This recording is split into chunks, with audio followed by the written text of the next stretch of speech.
The classic Universal monster movies represent a fascinating intersection of cultural anxieties, moral allegories,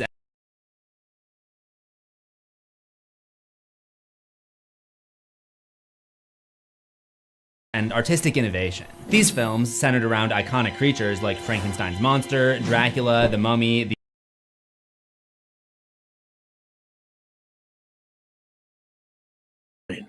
as party leader, as prime minister, after the party selects its next leader through a robust, nationwide, competitive process. Prime Minister Trudeau has been under a lot of fire recently from members of his own party who have become increasingly convinced that he can not win a fourth term. Calls for him to step down from other members of his Liberal Party had been getting louder and louder over the last few months, and today he finally conceded that. He said pretty explicitly that he feels like as long as these internal battles are defining his party, he doesn't have confidence that he is the right man to lead his party into the next scheduled election. And it has become clear to me that if I'm having to fight internal battles, I cannot be the best option in that election. The next Canadian election is scheduled for October of 2025, but the exact date now seems quite ambiguous. So basically, to summarize it very shortly, Prime Minister Trudeau says that he will resign as Prime Minister and allow someone else to become Prime Minister and allow someone else to lead his party into the next election as soon as his party has selected someone else for that job. The race to be the next head of the Liberal Party of Canada and thus the next Liberal Prime Minister and candidate for Prime Minister in the 2025 election will be a process that will take some number of months to sort out. And it is for that reason that Prime Minister Trudeau made another announcement today, which is that he is going to suspend or prorogue the Parliament until the end of March. And the House will now be prorogued until March 24th. This means that the Parliament of Canada will not be sitting until March 24th, which basically creates a convenient window of opportunity for the party to select a new Prime Minister. But this is also significant in that it means that the Parliament cannot vote no confidence in Trudeau, which had previously been the looming threat. The Parliament had previously been scheduled to reconvene at the end of January, which would have put Trudeau, in theory, at immediate risk for a non-confidence vote and an emergency election that he would then have to fight. But now there will be no threat of a non-confidence vote and emergency election until the end of March, presuming that the Conservatives and the NDP and the Bloc Québécois all agree to vote no confidence then, which, you know, they probably will. What makes this a kind of strange moment for Canadian political history, however, is that if this kind of schedule unfolds as we're expecting it to, this person who replaces Justin Trudeau as Prime Minister and Liberal candidate for Prime Minister in the next election will only be in office as incumbent Prime Minister for maybe, you know, a couple of weeks. This new Prime Minister will then lead the party in the ensuing election, which, you know, could be in early April if the non-confidence vote happens in late March. And then that person, if the polls are to be believed, will almost certainly lose in a big landslide election to the Conservatives and Pierre Poilievre, who will then become the next Prime Minister. You know, depending on how long the Canadian election campaign lasts for, which is a kind of variable, you know, Pierre Poilievre could become Prime Minister, I guess, in like mid-May or something. So in other words, we would basically have a year of 3 prime ministers in this country. We would have Trudeau serving until the end of March. Then we would have some new prime minister serving from like, you know, April to mid-May or something. And then we would have Pierre Poilievre as the new Conservative Prime Minister from May onward. You know, that's kind of the rough approximation of what we're sort of settling in for. So the immediate criticism is that this is a big stunt, that, you know, Prime Minister Trudeau is kind of playing games with the political system, with the Prime Ministership, merely to kind of save his own party from, you know, likely certain doom. His party is presumably still facing certain doom, but, you know, I guess Trudeau can rest easy knowing he won't be the face associated with it. Some other prime minister will be the fall guy, or I think more likely, fall gal. The best case scenario, I guess, is that this new prime minister somehow, you know, wins the hearts of the Canadian people in a way that Trudeau has been unable to recently.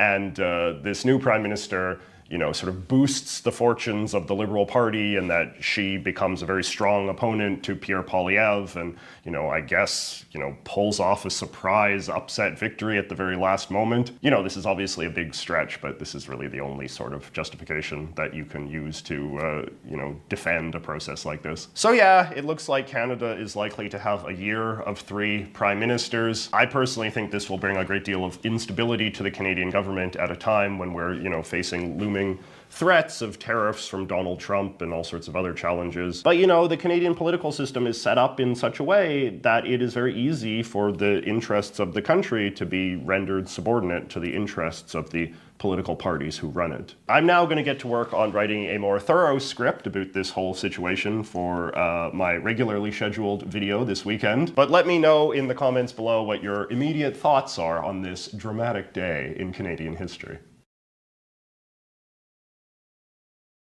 Last week, the splinters in ideological and class divisions within the MAGA movement began to show as anti-immigration hardliners went head-to-head with President Elon Musk on his own platform, who defended H-1B visas that allow highly skilled immigrants to live and work in the U.S., saying in a quote, surely pulled from the dumbest trove of Bond villain lines, "Take a big step back and yourself in the face. I will go to war on this issue, the likes of which you cannot possibly comprehend. My dude, get a grip." But also, okay, can't wait to watch. And the conflict between Musk and anti-immigrant MAGA supporters has the media in a tizzy. Every headline has something about the MAGA civil war in it. And well, I think we could maybe cool it on the hyperbolic titles, leave that to us YouTubers and podcasters, okay? I do think part of the glee with which we are watching this unfold comes from the fact that it's a fucking breath of fresh air to watch ideological infighting happening on the right for once. The left is insufferable about that, and I think it's rare to see MAGA supporters rub 2 brain cells together long enough to even identify or address inconsistencies or nuances in their ideologies. So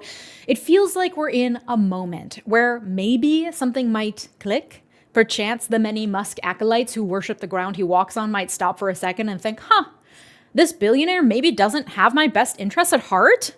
Is this class consciousness? So today, in our first episode back in the new year, hi, how's everyone doing? We're going to discuss the infighting within the MAGA bloc and the larger discussion that it should elicit about good immigrants versus bad immigrants, as well as the divergent goals of the MAGA 1% versus the MAGA 99%, because it's a rare, shining opportunity to unpack the ways in which class divisions are often stronger and more unifying sometimes than the bigotry, hatred, and fear that tends to be the Republican Party's lifeblood. Let's get into it. Thank you to my partner on today's video, PDS Debt. Credit card debt sucks. I've talked about this before. I've been buried under more credit card debt than I care to admit. And this time of year, we're all looking for a fresh start, including stopping some bad habits and starting some good ones. You can give your finances a huge fresh start. If you're struggling with credit cards, personal loans, collections, or medical bills, you need to check out PDS Debt. PDS provides a service to match you with debt solutions tailored to your financial situation, and they have a team of people ready to help you with your debt journey. PDS Debt is offering a free debt analysis. It only takes 30 seconds. Head over to pdsdebt.com/Miller to get your free debt assessment today. You'll receive a full breakdown on how to save on interest each month and the quickest way to take care of your debt. Everyone with over $10,000 in eligible debt qualifies, and there's no minimum credit score required. If you're making payments every month on your debt, but your balances just won't seem to go down, this program's for you. Make this the year you take control of your debt. Get a free debt analysis right now at pdsdebt.com/Miller. It only takes 30 seconds. That's pdsdebt.com/Miller. pdsdebt.com/Miller. Thanks, PDS Debt. The Washington Post did a helpful little write-up about H-1B visas and this controversy, so let's discuss based on some of that info. All my sources are linked in the description. H-1B visas are granted to immigrants through their U.S. employer or a U.S. university typically, and it allows them to stay and work in the U.S. for up to 6 years. Immigrants must have at least a bachelor's degree or similar levels of experience in a specialty occupation, though some visas are also granted to people graduating with a master's degree or doctorate from a U.S. college or university. 85,000 H-1B visas are officially granted each year, representing about 13% of the total 675,000 long-term visas allowed to be granted each year in the U.S. Naturally, you might guess that tech companies hire a lot of H-1B immigrants with specialty training in whatever the tech company needs, like someone to build another poorly functioning AI offshoot with a bad name that's mainly a hassle to work around, for example. It's hard to find people with those high-level skills, so being able to look outside the US and attract talent with the promise of living and working in beautiful, sprawling US of A through the H-1B visa is very valuable for tech companies. H-1B visas were created by Republican President George H.W. Bush in 1990, though according to the Washington Post, they have roots back to the 1952 Immigration and Nationality Act, which ended exclusion of immigrants based on race and instead created new categories and requirements based on employment and work skills, because when overt racism is no longer allowed, here in America, we love to discriminate based on class as a proxy. However, that all changed when Trump took the White House the first time, because for Trump, racism is back on the table, baby. Enter the Muslim ban, but also in the early days of the pandemic, Trump signed an executive order denying entry to H-1B visa holders, in theory, to try to curb the 11% unemployment rate. The idea being that all these immigrants are taking our jobs. The tech industry was mad back then too, indicating the beginning of the fissures to come. Because hating on and exploiting outsiders is all fun and games until it's directed at you, with many tech billionaires benefiting financially and personally from the very visas now under attack. And this latest controversy over H-1B visas involved a number of back and forths between conservative influencers like Stephen Miller and elected officials like Marjorie Taylor Greene and Representative Mike Collins, but in particular, it gave our old friend Laura Loomer another opportunity for the limelight. That's funny, she featured prominently in my last episode about the implosion of the Republican Party. History rarely remembers well-behaved women, as they say. It's just too bad that this one happens to be deeply bigoted and by all accounts a very bad person, and not in a fun way, in like a hateful, maniacal way. It all started with Loomer tweeting about her disappointment with Trump's pick for senior policy advisor on artificial intelligence, Sriram Krishnan, an Indian-born tech entrepreneur, specifically for his support for removing immigration caps and making it easier for skilled foreign workers to come to the US. Because Laura Loomer is nothing if not an equal opportunity bigot. Steve Bannon quickly jumped on board the Loomer Express, calling the H-1B visa process a total complete scam on his podcast The War Room, demanding an end to the H-1B visa process. This sparked a larger conversation about immigrants and the H-1B visa process, with our Lord and Emperor Elon Musk weighing in, along with his trusty Doge sidekick Vivek Ramaswamy and his other sidekick, Trump. Elon's and Vivek's responses made it really, really clear how much they fucking hate all of us and how fucked up their views are about work and life, both of which are frankly predictable outcomes for people who are allowed to hoard so much wealth that they become untouchable. Studies have shown that they literally lose their ability to empathize. When you can pay anyone to do anything for you, and you can get away with literally anything because you're above the law, that means you don't need people, you don't need community, and society is literally beneath you. That's gonna f you up. Frankly, we need to protect people from this gruesome outcome, and taxing billionaires out of existence is for their own good. But alas, instead we are stuck with these megalomaniacs and their clear disdain for non-billionaire humans and completely out-of-touch relationship with work. Vivek Ramaswamy blamed American culture for the lack of talent, saying it has venerated mediocrity over excellence, and complaining normalcy doesn't cut it in a hyper-competitive global market for technical talent. That tweet included, and I quote, "A culture that venerates Corey from Boy Meets World, or Zack and Slater over Screech in Saved by the Bell, or Stefan over Steve Urkel in Family Matters will not produce the best engineers. Fact, I know multiple sets of immigrant parents in the 90s who actively limited how much their kids could watch those TV shows precisely because they promoted mediocrity, and their kids went on to become wildly successful STEM graduates.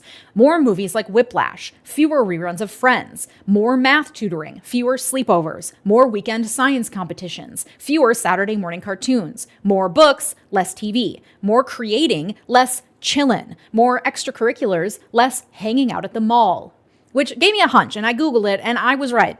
Vivek Ramaswamy was a f***ing nerd in high school. For those of you listening on the podcast, please just trust that what appears on screen right now is cold hard evidence. I rest my case, Your Honor. Elon, for his part in the Twitter feud, said that the number of people who are super talented engineers and super motivated in the USA is far too low. Reminder that not long ago, he, through the Department of Government Efficiency Twitter account, was seeking, and I quote, "super high IQ small government revolutionaries willing to work 80 plus hours per week on unglamorous cost cutting for free," unpaid. This also mirrored his words not long after he bought Twitter and sent an internal email demanding that employees be hardcore and work long hours at high intensity. Elon has also called working from home morally wrong, indicating how intertwined his views on humanity, morality, and personhood are to productivity and work. According to unverified reports I found online that mashed together various articles over the years of Elon Musk's daily routine, which are notoriously probably mostly made up, including one from a website called routines.club, which included various AI-generated images of Musk doing his daily routine, which I found to be really compelling journalism. Musk wakes up around 7, has a donut or omelet or nothing, and some coffee, checks his phone, takes a shower, tries to fit in 20 minutes of exercise, gets his kids ready for school, yeah right, and then heads to work, where he claims to do 80 to 100 hours of work every week, divided between his many enterprises, and in the evenings he has business dinners and gets home from work around 10 p.m. every night. And he's claimed he works 7 days a week. And all of that may or may not be true, and I believe that he's working 80 to 100-hour weeks. I find that to be believable. The difference is that he owns the companies, or in some way financially benefits from doing extra work. And I feel I have unique perspective on this, as I am someone who has worked as a waitress, at a call center, at a law firm as an attorney that demanded 80-hour weeks from me, and now I own my own business. 80-hour weeks are very different depending on the type of labor and your position within the business. 80 hours as a server is not the same as 80 hours sitting at a desk. And 80 hours working for a firm someone else owns is not the same as 80 hours working for yourself on a business where you are personally and financially benefiting from its growth. This is not a motivation problem or inherent laziness in the American workforce. This is a product of Elon Musk being completely out of touch with what the actual average workers think and feel, because he's been rich his whole life, and he has the plague of being a money hoarder as his endless source of motivation. He's never had to work a demanding job where you get paid pretty much the same whether you try hard or whether you coast, and where that pay is barely enough to cover your bills. We all collectively have sloughed off the lie our parents in the boomer generation believed, that company loyalty meant you're part of a family that cares about you. That's not how it works. We are no longer feeling loyalty to business entities. And why would we? It's unrealistic for him to have that expectation. It does not make logical sense to expect someone to work really, really hard on something they only kind of care about, because there's nothing really in it for them if the company thrives or doesn't, other than maybe a couple promotions and meager pay raises that result in even more work. But because he doesn't actually speak to people other than other billionaires, he and his sidekicks, Vivek and Donald, cannot fathom why people don't want to work that hard, and conclude that it's simply a product of laziness and nothing more. However, when you have an H-1B visa to dangle over someone's head, that becomes a different equation, because that person is now motivated not just by money or the well-being of a company, but by the promise of their own personal well-being and opportunity if given the chance to immigrate to America. Whether or not that promise will be realized is another question, but tying work to your life in such a profound way through the H-1B visa is likely one of the only ways to motivate someone to care about their work as much as the people who financially benefit from the company's growth do. This is also why corporations have a death grip on keeping health insurance tied to employment, because company towns are mostly illegal now, so they got to cling to whatever they can to tie our life and well-being inextricably with our 9 to 5. This is also why wealthy people who accumulate their wealth off of other people's labor are willing to drop a fortune on buying out politicians and maintaining the status quo, because the second that we're not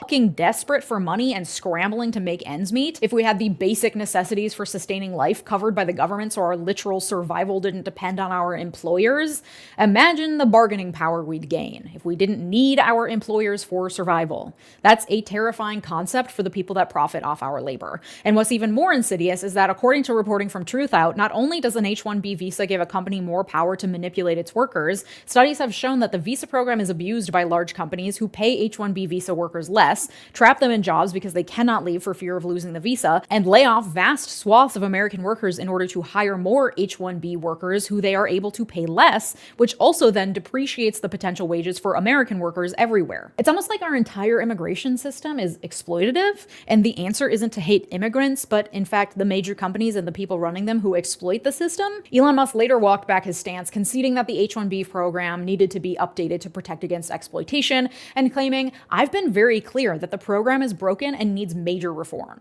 Sure, was that before or after you told everyone to take a big step back and yourself in the face? And I'm sorry that this has turned into a major tangent and I'm on my soapbox, but I think the discussion is important to have, and this infighting over visas really elucidates important power dynamics that a lot of us weren't conscious of until the pandemic gave us some unexpected space from our work. The billionaires who profit from our labor have been scrambling ever since the pandemic to tie our dedication to our job back to our morality, like Musk does when he says working from home is morally wrong. It only benefits them to have us back under their thumbs. Though I'm certain Laura Loomer did not intend for a class consciousness discussion to come from her tirade against immigrants, so let's get back to that. Loomer doubled down on Steve Bannon's podcast, calling Elon a welfare queen, latching on to what has become a popular left-wing talking point that points out that Elon Musk has benefited personally both from immigration visas, he's not even from here, she doesn't even go here, and from major government handouts in the form of grants and contracts with a number of his businesses over the years. Those grants are the things that, especially in the case of SpaceX, allowed the companies to grow and thrive, delivering shareholder value and skyrocketing Elon Musk's personal net worth. And while, of course, Laura Loomer had to go and make it racist, using the welfare queen stereotype that is often targeted at black women and was itself born of a racist, complete falsehood fabricated by, say it with me, Ronald Reagan, who ruined everything. T-shirts available at LegionMillerMerch.com. The point still stands, and I think it's really interesting that despite the racist undertones and bigoted rhetoric, Laura Loomer has unexpectedly brought discussions about who's actually benefiting the most from government handouts to the MAGA bloc, along with the immigration debate. And on top of that, Elon Musk allegedly retaliated against her by having her verified badge removed on Twitter, prompting Loomer to tweet, "So much for free speech, quite totalitarian if you ask me." She also at one point posted about how Elon bought his way into MAGA and called Elon a stage 5 clinger. When I tell you, it is wild to watch these people get so close to the point and then veer right and fall off the cliff. And Loomer wasn't the only one to get her check mark removed. According to NBC reporting, at least 14 people had their status revoked, many from the media brand Conservative OG, which is headed by 23-year-old influencer Preston Para, who told NBC, "If anyone thinks for 1 minute the real backbone of the right wing and MAGA is going to stand idly by while these big tech billionaire Silicon Valley dweebs who didn't get bullied enough in high school steal our country, they're mistaken," which is objectively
in the US. The top 1% represents around 30 million people, and the 99% are 300 million people. 300 million people against 800 billion. Spin the wheel 6 times and have a full team of Pokemon? We're gonna battle. Boy, oh boy, do I love wheels. I hate wheels. Why? They get you from point A to point B, and they can put a bunch of random things into a spinning device, and then it lands on it, and then you look really sad. Are you okay today? I don't want to be here. Oh, I was really excited to record with you today. I'm just kidding! I love wheels. If you've been to my streams, I love wheels. Oh, so you're like the wheel guy, bro, right? I spin them every day. Do you want me to spin the wheel right now? We can just jump right into it? Honestly, I think that's the play. Let's just do it. Tell me when to spin it, Rich. I think you should spin it in 3,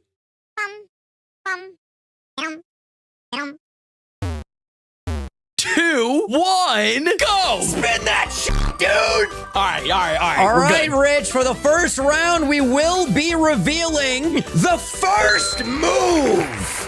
Yeah, okay, on the left tackle, in the middle tackle, on the Whoa. Hold on a second. You gotta look up this information on Pokemon DB. Oh, I can't guess. We also have to figure out who's going first, me or you, bro. I can spin around. Is that cool? Do it. All right, let me do these. What do you call it? The R&D? What do you call it? R&D, you know, you gotta do some research. But then how is it R&D? Research and development. Oh, that makes a lot of sense. And if you remember when we used to have Blackberries years ago, for those of you that are in the millennial age bracket, Research in Motion was the name of their company, RIM. Wait, what is a Blackberry? That's a fruit. No, you have to know what a Blackberry is. The phones with the keyboards, the QWERTY keyboards. No, I have an iPhone. Oh, the iPhone, of course, yeah. So, like, if I said to you, make a call, you'd go like this, Rich? No, I would do this. What the fuck was that? This? That's not a phone. This is the phone. How old are you? Can I tell you the first moves? Please, for the love of God. On the left, growl. Okay, whoa, growl. Big guy, all right. In the middle. It's a crazy laugh, Jesus. In the middle, leer. Growl and leer? Oh my God, all right. And on the right, sand tomb. Ooh, that one's kind of got me intrigued. Listen. Now, of course, in typical Nintendo/original 151 fashion, I don't know what channel this is going on. Oh, wow. I will say this, if you can guess any of these Pokemon correctly from the hints that we get from the wheel, you can give any Pokemon any ability you want. I love that. I love that. I love you. And you guys know I also love today's video sponsor, Fabletics. By the way, all the Fabletics quickly talk about include months this year. Now back to the video. I'm gonna guess that the Sand Tomb is a Sandaconda. That is completely false. All right, give me the leer in the middle. You want the leer in the middle? Okay, Yeah. I think that was actually the second best choice. Oh wow. First one on the left was a Pachirisu. On the right, Sand Tomb, it was a Gibble. You could have had a Garchomp. Oh yeah, I love Gibble. Yeah. But you got yourself a, what's this Pokemon's name? Rufflet. Dun dun dun dun dun dun. Dun dun dun dun dun. My people. Oh, you thought the bit was over? Dun dun dun dun dun dun. Why are you like crying while you're saying it? What do you mean? That was just me singing, bro. Okay, cool. All right, so I decided to make my Braviary the Hisuian version, and I named him Birdie because I thought that was a very cute name for a very powerful Pokemon with the Focus Band, because I'm hoping Rich will think that he's gonna kill me, and then the Focus Band will hopefully pop, and then I still survive. That would be awesome. Fairy Terra, we also have the As One ability, so if we are able to kill Rich's Pokemon, we will get a special attack boost. We also have the moves Psychic, Hurricane, Heat Wave, and Agility to raise that speed to make us all the bit more faster. All right, I'm gonna flip around now. Here we go. All right, so it's first moves, right? Hey, this is your wheel. I'm gonna keep it a fast stack with you, bro. You can't really miss here. Oh.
I love that. First move all the way to the left, brother, you have Gust.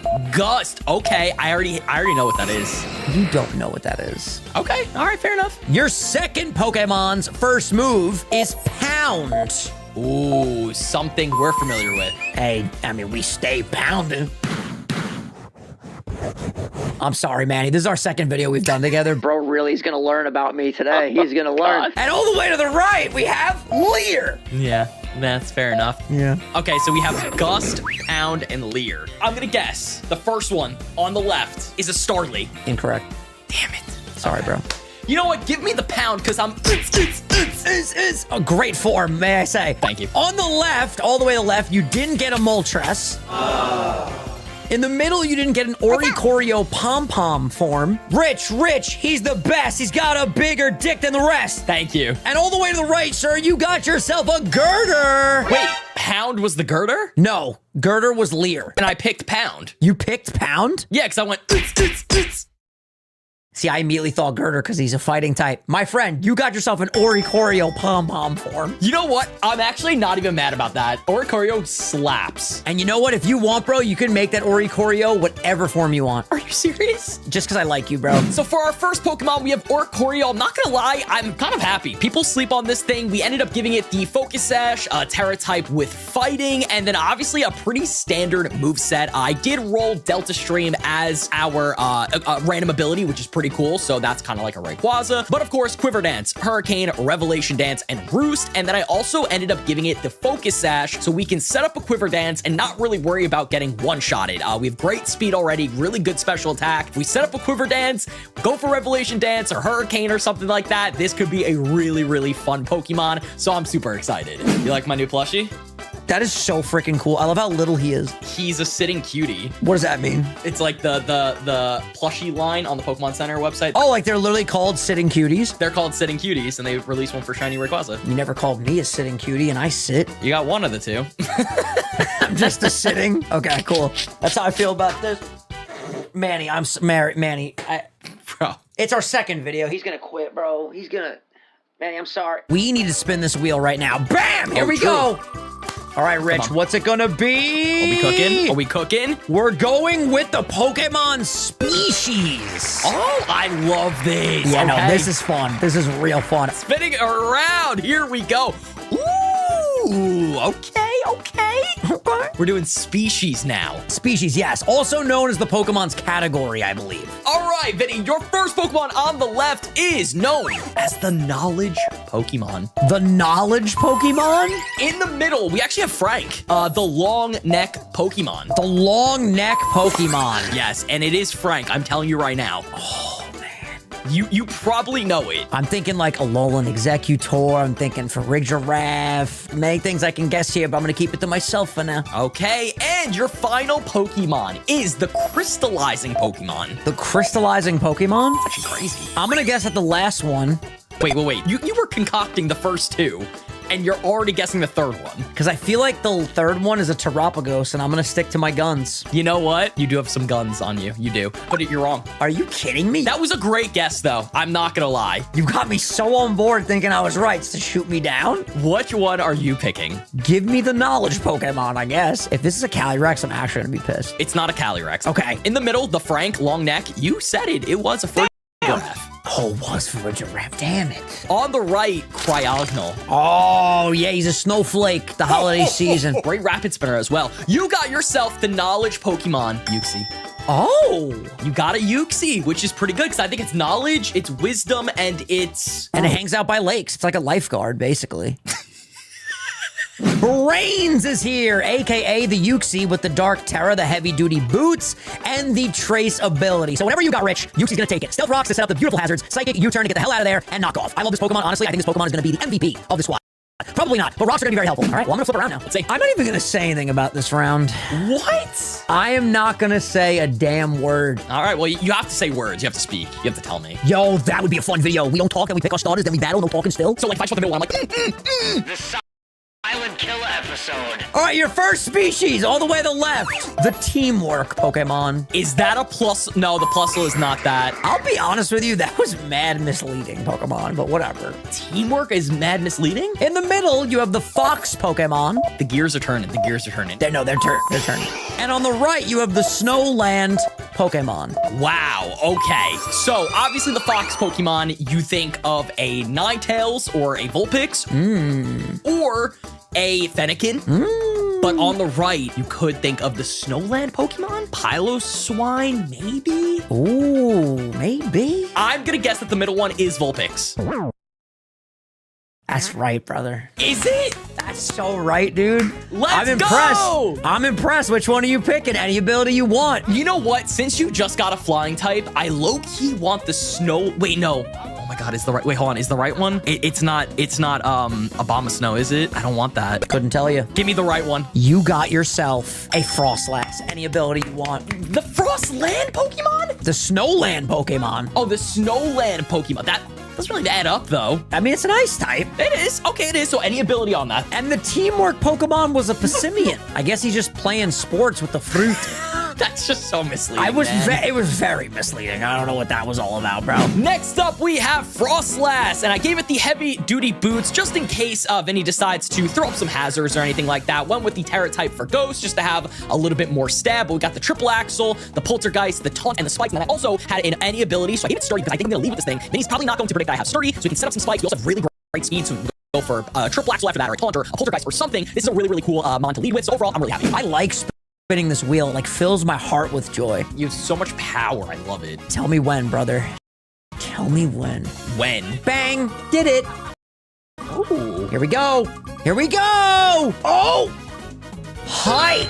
Height. Oh my god. That's gonna be pretty hard to guess, I will say. That's what you think. You know how many height shorts I've done in my day? I was built for this. True, you've done height, feet, penis size. You've done a lot. The lore really never talks about a Pokemon Schmeat, but we know they got them. I mean, they're reproducing. They have to talk about them soon. Unless they reproduce asexually by budding. Spinning around! Spinning around! Please spin, yeah. Ooh, okay. You actually might be able to... You're actually not getting any of these. Okay. Okay, the Pokemon on the left is...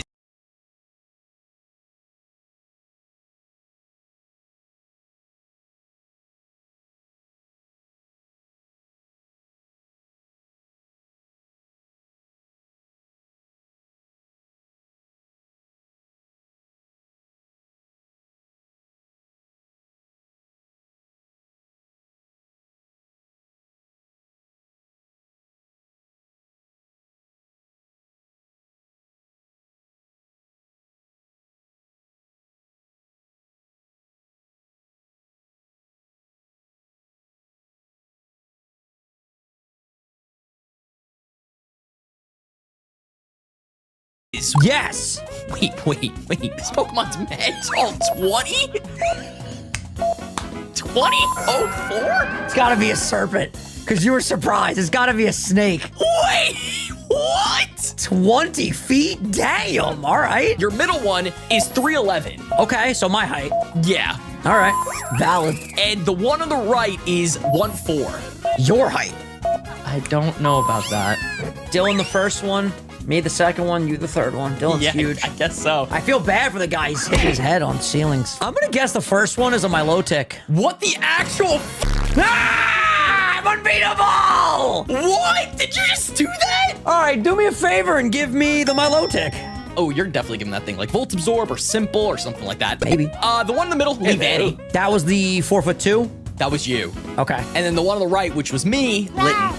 Yo, Litten is lit. Oh, brother, this guy stinks! And Wolfie Glick says that's the best Pokemon ever. I mean, Litten's really cool. Yeah. When it evolves too? Incineroar is crazy. Oh yeah! It's Tony the Tiger reference. Frosted Flakes. Yeah. Bro, they're more than good. They're great. Milotic, aka Tank, with the Ground Terra, so if Rich tries to hit me with a super effective electric move, I will then be immune to it, which is awesome. Leftovers, now this was the only Pokemon that I could give my own ability to, and I decided to go with Fur Coat. This Pokemon is going to be so damn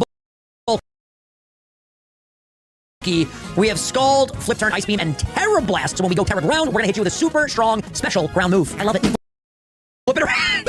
Rich, I can't even lie to you, dog. Yeah. This is one of the craziest rounds I've ever seen in my life. What? I feel like I've been having some heat lately. You ready for this? Jesus Christmas. Okay. You ever think about life?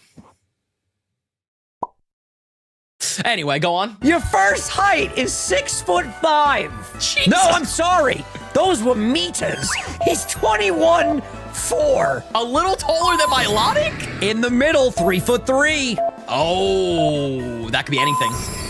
And on the right, 12'2". 12'2". Ooh, that's not bad. Now you can take a guess, and then when you pick, are you gonna pick the tallest? Are you gonna go with the big things come in small packages? I am going to guess that the first one on the left is precisely an earthworm. No.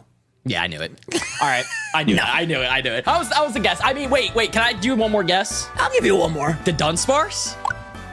No. Okay, yeah, I hate you. I hate you so much. Give me the one on the right. I don't even want the tallest one. You sure you don't want the middle? Yeah, no, give me the right. Okay, you got a Regigigas. Wait.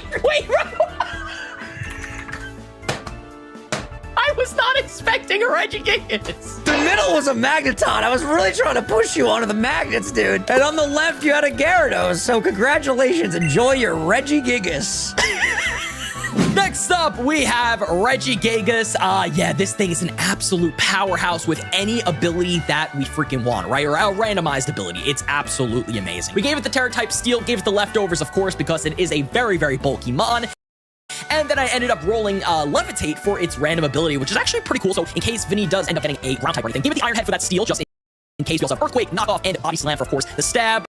Really, really good moveset. Just overall, all powerhouse moves right there. Great attack. We have really good special defense. And yeah, this thing, it's probably one of the best Pokemon in the entire game. Also, I don't know if this video is going up before January or after, so it may have just been the holidays. Merry Christmas, Happy New Year. It might be Christmas. It might be the first week of the new year. So let me ask you this. What are your New Year's resolutions? Start an OnlyFans. Huh? Just because, like, I feel like I have a knack for it. So what are you gonna post? Like this picture right here. You should call it Right Away Nuts. Why Right Away Nuts? Because your name's Right Away Plus, but this is your OnlyFans. Now it's Right Away Nuts. Like mine's gonna be called Nuttendo. Nuttendo. And it's just gonna be pictures of my ball sack. Like, who cares if people know what my balls look like? No, genuinely though, it's a ball sack. If people would pay for that, I would do it.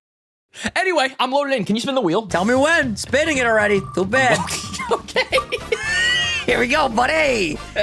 Oh, this one's gonna be fun. This one's gonna be fun. Is it? Egg Group. Oh, I like Egg Group. Egg Group. I've never done a full video of Egg Group before, so this is gonna be brand new territory for me. Round number 4, Vinny. You need some power right here. Okay, you might actually be able to guess this. What are the egg groups like classified as? Like, do they have names? It's like Amorphous or Water 1 or Water 2. Oh. Your first egg group, Vinny, like I was mentioning, it is Grass and Water 1. So is it a grass and water type? Is it a Ludicolo? Not my official guess. Okay, next. In the middle, you have the Field egg group. I will say that is the most common one. So that's like your muskrats, your tandem mouses, your young gooses. Okay. Literally. And on the right, you have a Field and Grass egg group. All right. I'll guess the middle one's a Grafii. That was crazy. Did I get it? No, not even close.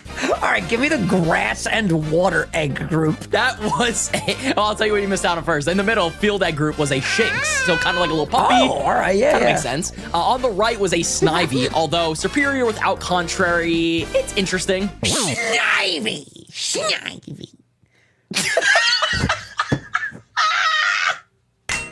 Yo, that was insane. That was good, though. Your face when I first did it. The one you got, though, and you were spot on, it was a Lombre, so it was a Ludicolo. No way.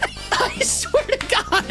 You son of a bitch. It was the grass water. You got it. Ludicolo is up next, aka the silly guy, because this is a very silly guy. He's got the water terror type with the life orb. He's got Prankster, which I'm gonna be honest, I'm not sure if Prankster will give priority to Tear Dance, but I really hope it does, so we can confuse Rich. We also got Ice Beam, Giga Drain, and Hydro Pump. He's silly. He will confuse you, Rich. That's how silly he is. Crazy. All right, I'm flipping around. Let's see what we got here. Oh, come Come on, brother. What's up? This is what's up. All right, you ready for your first one? I think so. Where the f is the egg group? Should be under breeding. Oh, okay, grass.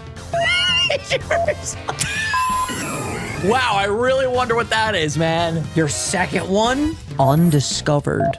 That's usually a legendary. Usually. And then your last one, dragon and grass. Oh, dragon and grass. Okay, so I'm gonna take a wild guess that the right one is a hydrapple or applin. Did I get it? Yeah, it was a flapple. Yeah!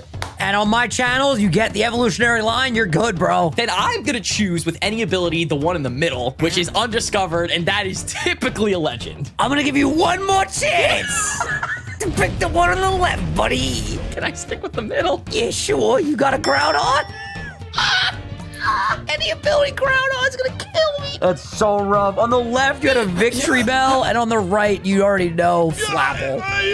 Wow. Wow. This is gonna be a rough outing for your boy today. That's so funny, man. Oh, man, I cannot believe this. We have Groudon here. Ended up giving it the Life Orb with the Terra type of Fairy, Crunch, Precipice Blades, Shadow Claw, and Thunder Punch. Yeah, just a really crazy moveset. I was able to give it any ability, maybe or might as well, right? That just eliminates one of the weaknesses. Now I'm pretty sure we're only weak to grass and ice, so let's just fingers crossed Vinny doesn't have any of those types. If not, then we're looking pretty good. But yeah, this thing, all-out attacker right now, gave it a bunch of coverage moves with the Life Orb, with the Fairy Terra type. This thing can go to work. Are you ready to spin the Wheel of Truth? I am. Please be good. Rich, it's time to spin that wheel!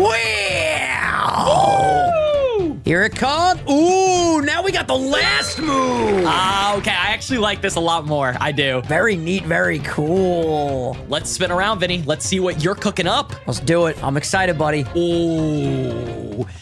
If you pick good, you pick good. They used to call me Pick Good Vinny. I never picked bad. And if I did pick bad, I learned from my mistakes.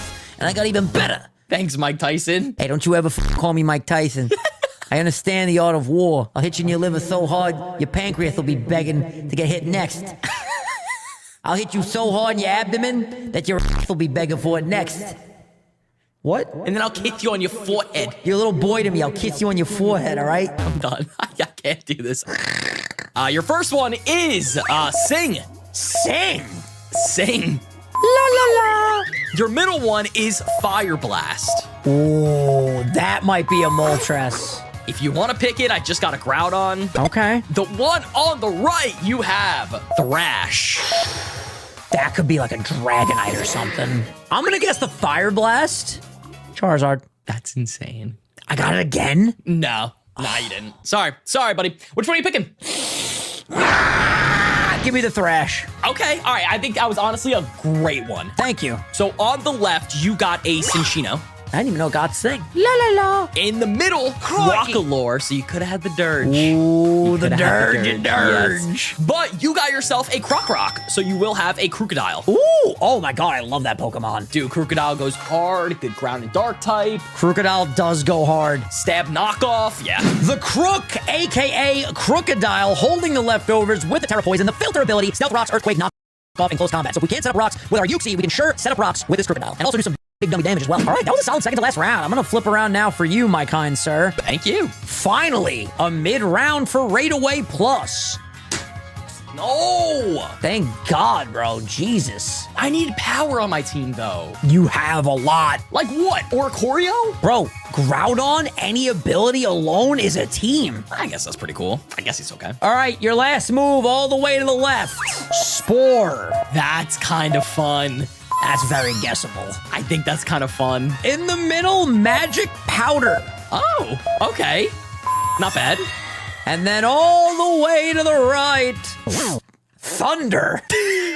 Wait, wrong Pokemon. Wrong Pokemon. Are you kidding? No, I looked up a different one. Sorry. Huh? Last move is actually Last Resort. That makes more sense. I don't know how to feel about that. Listen, I gotta take a wild guess. The left one is a Fungus or an Amoonguss. That's right. He had it ready to go, Chad. That was crazy. And to be honest with you, I'll take it. Any ability on an Amoonguss. Oh, it's gonna have Prankster, bro. What you didn't get was a Hatterene. Oh, I like Katarine. In the middle, Indidi on the right.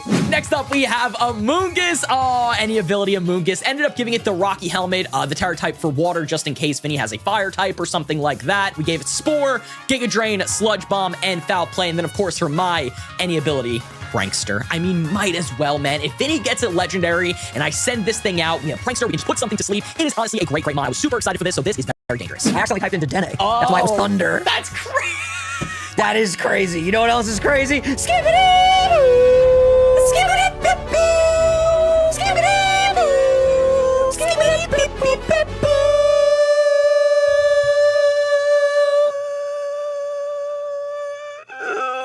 Try to show me up on my own channel? Sorry. Final round, Vinny. This is for all the marbles. Dude, my team's Yo, but we have talking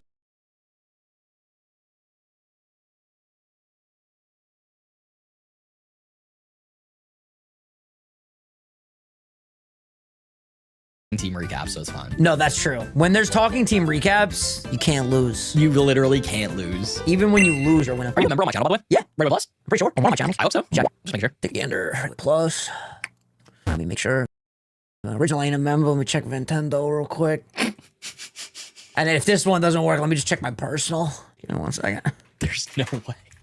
Nah, surely I got a membership over here. I mean, I would think. Oof.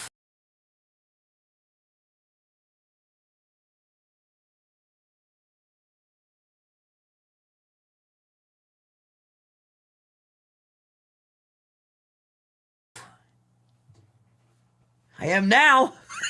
That's crazy. I am now, bro. Just renewed. That's so funny. It's the final wheel spin. Here it is. Oh, we just missed Japanese names. No, what did we get? But we did get name origin.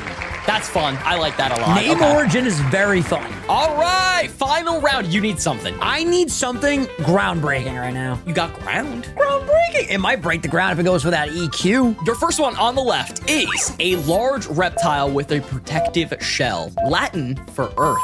That might be a Torterra. Not my official guess. What's the next one? Then one in the middle is, I'm not even gonna lie with you, I can't say that word. Let me look it up. It's a tough word. I literally don't know it. What could that be? Okay, vivaciousness, enthusiasm, common ballet step. Vivacious. Oh, that might be a Lilligan. And the one on the right is the melted rock in a volcano, a newborn child. It's pretty scary, to be honest. Wait, a newborn melted child? Yeah. Hold on a second. I can get this. Might be able to get this. I got it. I'm gonna guess the last one's Charcadet. That was such a good guess, but it's not. It's not. It's not. All right, give me the one. Give me the vivacious one in the middle. Was that a Sui and Lilligan? That's not a Suing Lilligant, but honestly, it's a pretty good pick. On the left was a Torterra. It was fucking Torterra. I said that. On the right was a Magby, because baby and magma. Oh, that's good. But you got yourself a Brionne, so you will have a Primarina. Ooh, I love me some starter Pokemon. That's actually a great pick. And finally, we have Vivacious, aka the Primarina with the Steel Terra, Assault Vest, the Prison Armor ability, Surf, Moonblast, Flip Turn, and Psychic Noise. My team is very bulky. They're ready to eat hits and kick. All right, I'm gonna go ahead and flip around for you, Rich. One more time. Yeah. Whoa. Uh-oh. These are pretty guessable. I want to guess. I want my fifth. Any ability? Fourth. No way. Oh, this guy's built different, chat. I can't compete with that. Chat, please. All right, your first name origin. Absence of light, Japanese for dark. That's your first one. Nice Darkrai. Sorry, my Discord cut out. In the middle, a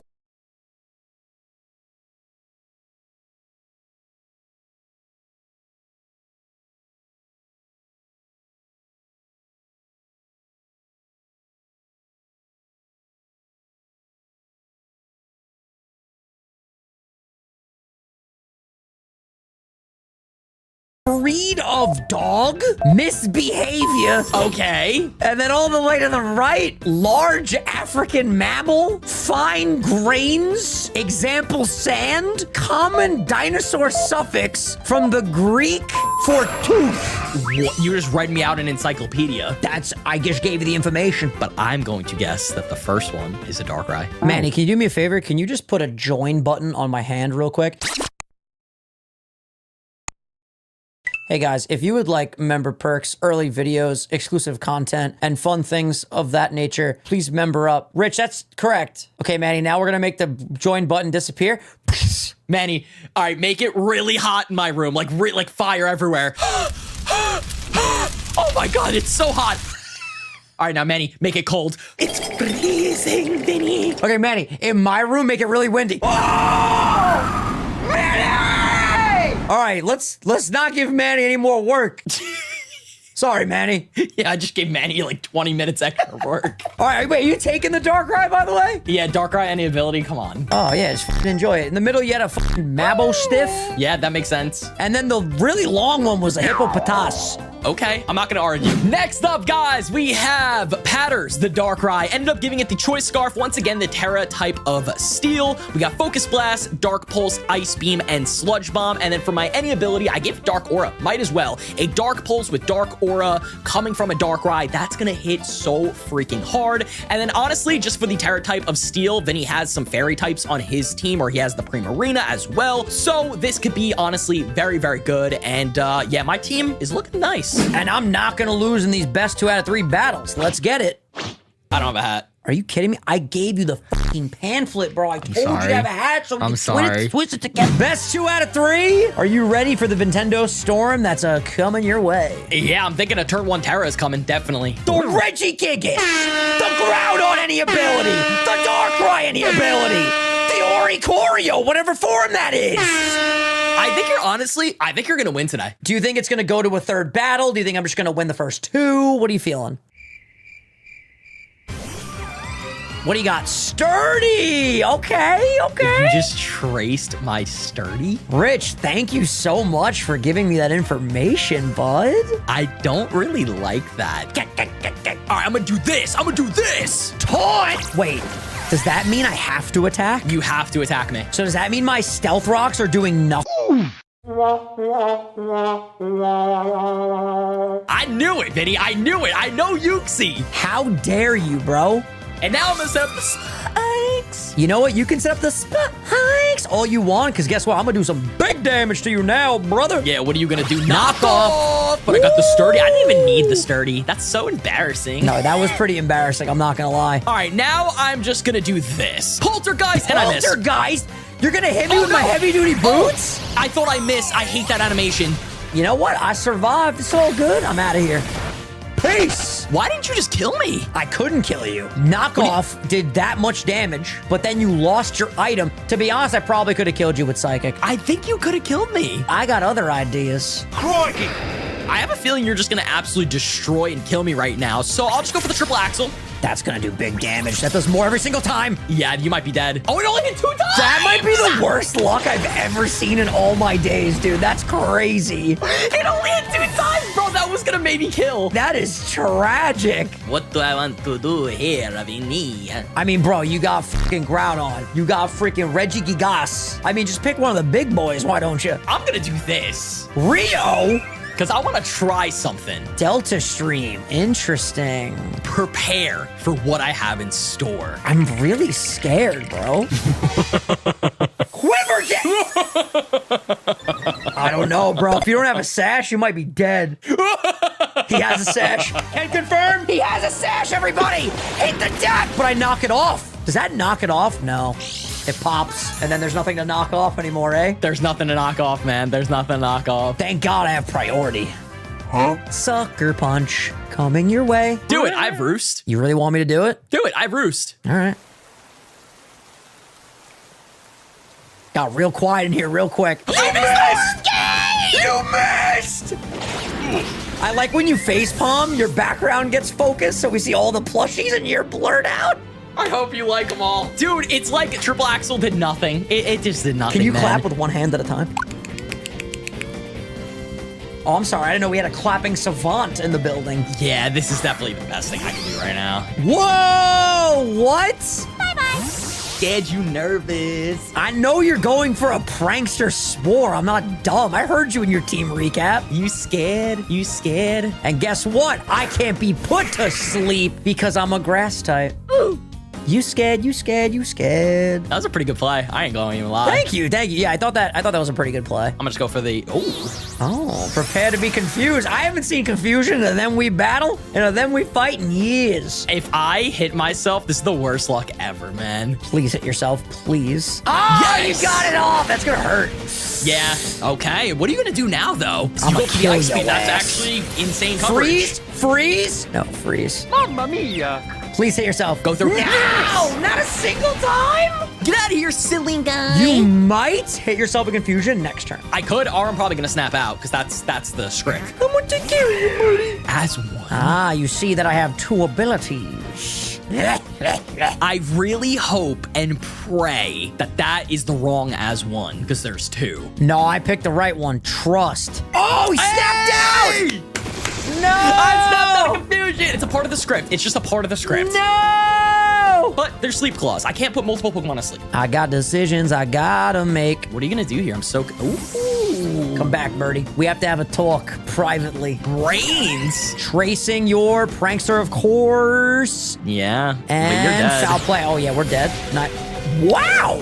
You live? I actually can't believe I lived that. That was crazy. All right, well, I'm dead. All right, well, at least the Spore Mon is dead now. Good to know. And now I have Prankster because of you. You definitely could set up mid-game rocks. Patters. Oh, there's a Darkrai. That is a That's a Darkrai Dark Aura. Yes, sir. That's terrifying, bro. Yeah, goodbye. I really thought you were gonna go for a nasty rocks. plot. I attacked because I was like, if he goes for a nasty plot now, I'm gonna be in deep trouble. I gotta get some damage off on this guy. Yeah.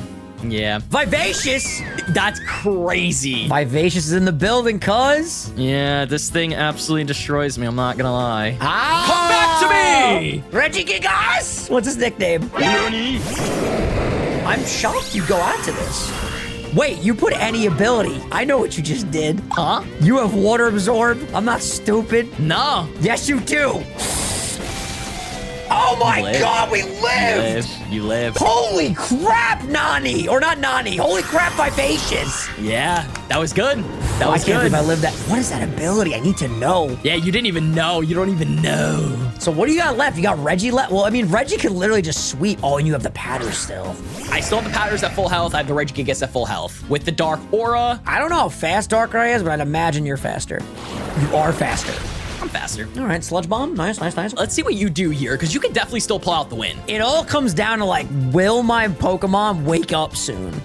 That's the vibe that I'm on. Will I wake up soon or not? Or will Crocodile just absolutely cook right now? They call him the Cookadile because he cooks.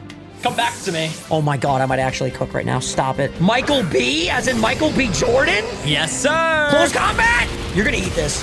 Oh my God, that did some good damage. Your defense falls, though, which is really, really great. Regigigas is a speedy boy.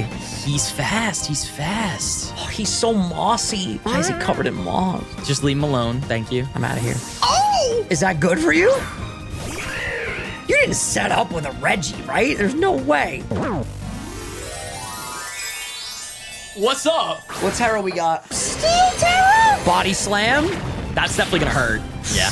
Brother. Give me the lefties back. Give me the lefties back. Any shot I wake up, turn 1. That would be so hype. You definitely could right now. You 1000% could. I think you're faster, though. I don't even think it matters. Let's see. Let's find out. Birdie, you had the potential, bro. Now let's see if you live this. No shot. Birdie dead as hell. I promised Birdie I would take care of him, bro. You have a... That's what I wanted to know. You have a focus fan. I had a focus man. The Krook is back. I'm gonna send out the Crook. All these spikes, though, dude. Spikes, damn. The spikes is lit. The spikes is lit. These spikes are a problem. Now listen, if you go for close combat again, I live. I know for a fact I live. You do live. So, I think it's safe to... This happens to us every battle. I literally rolled... Levitate. I rolled levitate. Just stretch it out, Chenzo. It's okay. We have 2 more battles, potentially. potentially. Oof, man, that one got me a little tilted a little bit there. I know, this happens all the time. It happens between a us. lot. Did you Terra yet this battle? I have not terra'd. Oh, what are you gonna go into? I'm actually not gonna terra. I'm not gonna spoil anything. That's actually a good play. That is a very, very good play. Yeah, get the para. I'm gonna flip out. I'm gonna Nice. flip off the roof. Dude, you're... Can I get a burn? Oh, God. Can I get a B word? Did that do any damage? I honestly might just concede. Yeah, you know what? I'm gonna concede and give you this one You could come back. because this is gonna take a really long time for you to kill me, and you got this battle in the bag. Loser. All right, ladies and gentlemen, now it's time for battle 2, and I have f***ing information now. All right. Okay. Good switch for me. Kind of. Actually, no, not really. Delta Stream. The winds are protecting the flying types. There's not much I can do right now. I'm fine with you switching out. That's right. I forgot I avoided this. I narrowly avoided this in the previous battle. You did. You did. Oh, and you might do it better again. hope and pray that you miss her. Wait, can you miss hurricane if it's raining like this? You did miss hurricane last I time, did, right? yeah, I So this did. is not a drizzle rain. This is the rain that protects your bird types or whatever the Yeah, I'm just gonna go for some big damage right here. Bro, hurricane will hurt. Please miss again. I finally hit. Thank God. I think you're good though. You live. Oh, you live. Wait. I'm begging. Please, please, Oh please my don't God. hate yourself, Crook. Please don't hate yourself, Crook. Crook. I hate it here. I'm gonna take care of you, Birdie. Honestly, that's a good switch. I need one of two things to happen. I need you to either miss, I need Birdie to somehow live, or I need Birdie's focus band to pop. Wait, you have a focus band? I got the focus band. All right, Revelation dance. What does this do? Well, it didn't pop. Yo, if I get swept right now, I'm gonna be so tilted. Brains, get out here, bro. That's a good switch because now you have my Delta Stream. No, bro, there's no way I live, dude. Please live one. You might live one. You might live one. There you go, Yeah. brains. Yeah, there you go. There you Oh, go. There you thank God. Oh, look, a Darkrai. There it is. go. You know what? F this. You son of a... Did you also go Terra Steel? Great minds think alike, buddy. Yeah, Sludge Bomb All right, ain't gonna luckily do that doesn't anything. hit me at all. If I somehow bring this back with this band of misfits that I have, dude, I'm gonna lose my mind. I will say, you actually did some pretty good damage. Whoa, I'm dropping Yo, controller, you want to turn back on? That'd be great. Is your controller good? Bro, this shit just died mid-battle. What the f? Is this a bit? It rumbled and I, like, picked it up weird. Huh? Oh, no, I have only 30 seconds to make a fucking move. Oh, no, what do I do? No, Rich, not like this. Do you have another controller? What the f? Turn on! I don't know what's going on, guys. I'm unplugging and replugging? You're kidding me, dude. Did it die? It's gonna pick a move. It's gonna pick a fucking move. Yo, that is tragic. I can't connect my controller. Oh my God. Are you fucking kidding me, dude? At least I went for surf. You got a crit. I can't connect my controller, man. Wait, I'm back. Oh my God, that was okay. That was exactly what I wanted to happen. No, to be honest with you, that was fine. I'm just gonna go Don't for the worry, I only poltergeist. had a minor mental breakdown there. That would have been insane. You're Assault assault vest. vested. Yeah, some big damage. Yeah. That was huge damage, in fact. I would love nothing more than to bring this back. All the trauma I faced today. Yeah, laugh it up, funny guy. Yeah, ha ha ha ha. Funny guy, funny guy. That's a big boy. He's a big boy. Are you gonna stay in? Maybe. I actually hit. Wow. Speed. I did go for a water move. Can you just tell me, did you have water absorb? If I win this battle, I'll tell you. That's true. That's true. Get out of here, silly guy. Yo, that was crazy. Bro's HD. This is how we bring it back, silly guy. Oh, you're gonna teeter dance? Are you serious? You don't know what I'm doing. You don't know what I'm about. I literally know what you're about. I still can't get over the fact that my controller just shit itself for fucking 10 minutes. You spin me right around. Mamma mia. You need to hit yourself at least one time. I probably will. I probably will right now. Yeah, there you go. Oh yeah, okay, that's good. I was about to hit myself IRL. I might just stay in. You can stay in. When you break out, you're gonna do big damage. Can I get a freeze? Oh my God, that did a lot. Yeah, that did do a lot. Please hit yourself, please. If I hit myself, you kill it. Oh my God, I'll actually be still in this if you hit yourself right now. But we're living, baby! Yeah,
You kill next turn, though. You kill this next turn.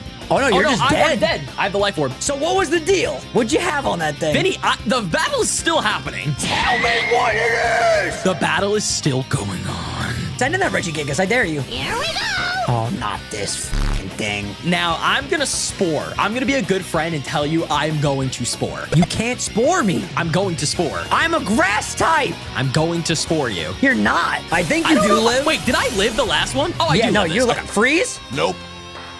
There's the sludgy. Bro, freeze would have been my life. That actually would have been great. All right, Vinny, you have 2 more Pokemon. You have a Uxie, and you have a Milotic?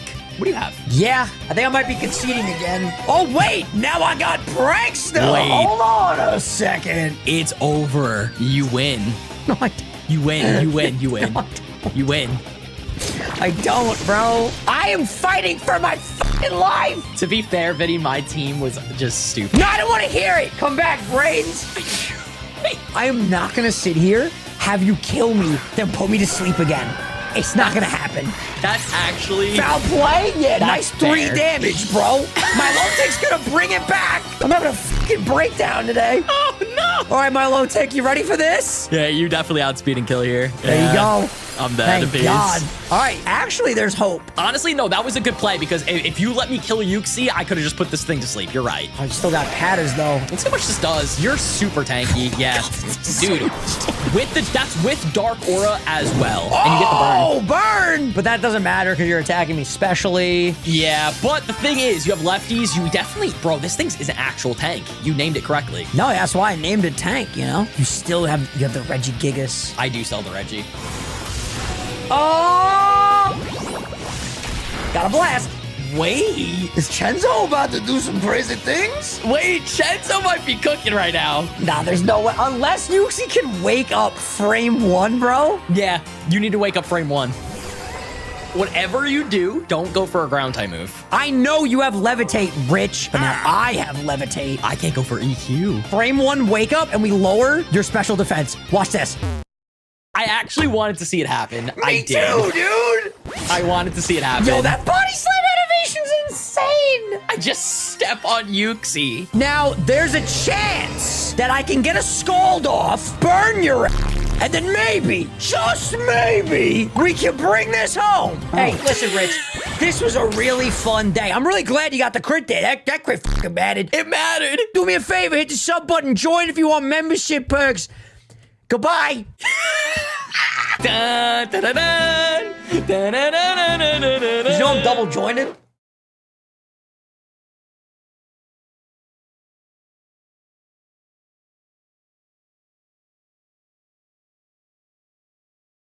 Funding for Shaper Ellis is provided by Squarespace, the sponsor of today's video. From websites and online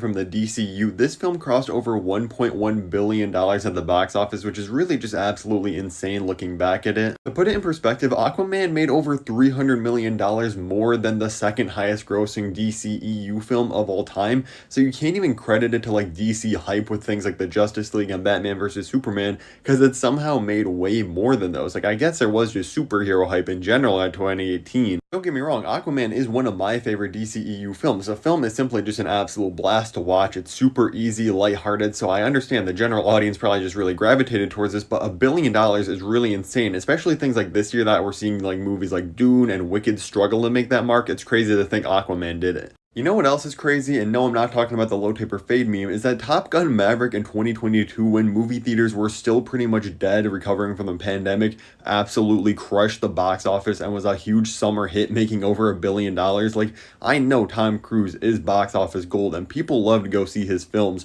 but this making more than like any Mission Impossible film was something I don't think anybody saw coming. And I'm not saying I'm surprised the movie was successful. Like, obviously the first Top Gun was kind of a hit, and it's been over 35 years, and we finally got a sequel, so there was going to be a lot of hype and interest to see what was happening here, but I just did not expect this to be more than like a $400 to $500 million action movie at the box office. $1 billion is really insane, but I think it really shows that people do just gravitate towards good scripts and the stories. The simple thing is that this was a good movie that everybody could just go to and enjoy in the summer. I feel like we really don't talk about how crazy the success of Zootopia really is. If you scroll through the list of the highest grossing films of all time, it's like 99% franchise and sequel films, and the only other standalones are like one other. You have Barbie over there, which is really still an IP, and then just Zootopia out of nowhere.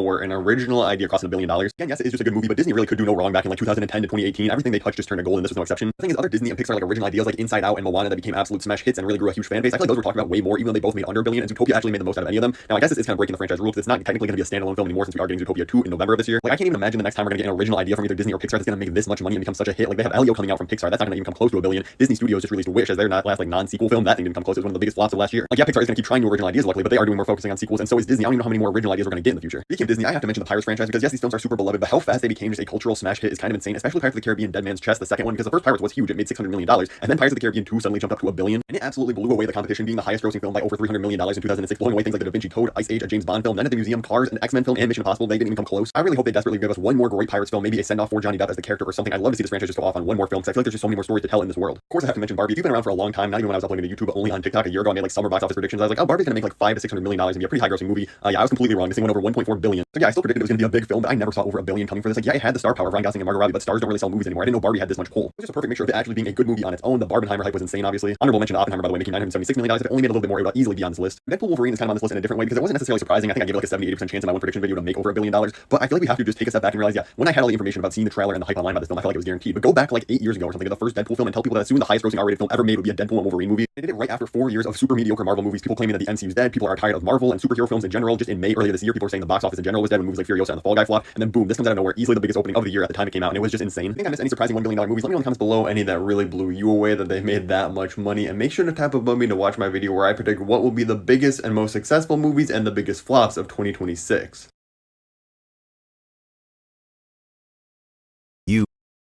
Or clearly point out that Matt Reeves intends to do his own thing with his universe without any interference, people still think a merger is gonna happen. I don't know whether it's just copium or fans wanting to will something into existence, because the chances of Robert Pattinson becoming the Batman of James Gunn's universe are slim to none. No amount of TikTok edits are gonna convince me that David Cornsweet's Superman will cross over with this particular version of Batman. It also doesn't help when you have a bunch of fraudulent scoopers reporting BS rumors indicating that James Gunn is trying to convince Matt Reeves into letting his Batman cross over. So my sources tell me that Robert Pattinson will be the Batman of the DCU.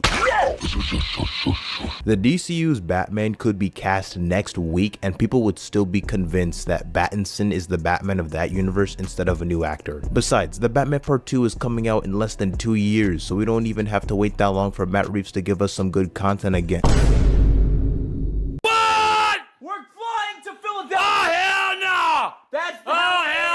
James Gunn making it evidently clear that the DCU's Batman and Matt Reeves universe are completely separate dates back all the way to the first few months of him taking over as co-CEO of DC Studios. Around a month before revealing the partial slate of the DCU's first chapter, Gods and Monsters, a Variety article was published stating that James Gunn and Peter Safran were exploring the possibility of incorporating Robert Pattinson's Batman into their wider DC universe. Gunn was quick to deny this, mentioning how what was published in said article was entirely untrue. He also confirmed that Batman in The Brave and the Bold would be played by a new actor who has never played Batman in live action previously, continuously going on record pointing out that they were ways away from casting Batman in the DCU. The beginning of the announcement video itself blatantly has James Gunn clarifying that Matt Reeves' universe is considered Elseworlds, outside of the DCU. And if something is outside of that, like Matt Reeves' Batman or Todd Phillips' Joker or Teen Titans Go, that it is clearly labeled as DC Elseworlds, outside of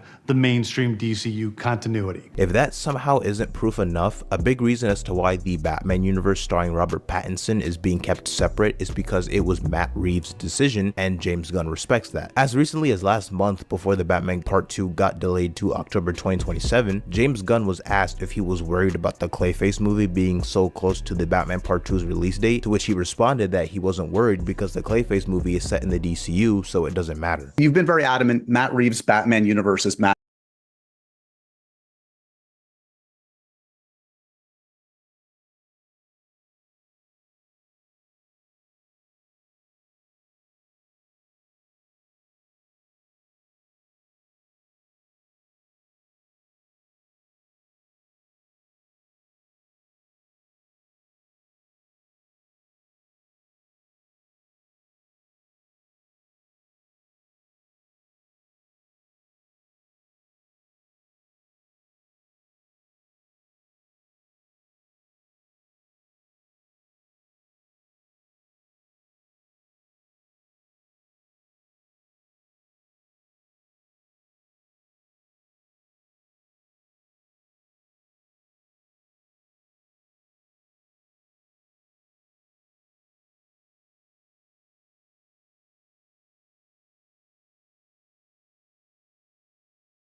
Matt Reeves Batman, and he's such a singular filmmaker. Let him do his thing.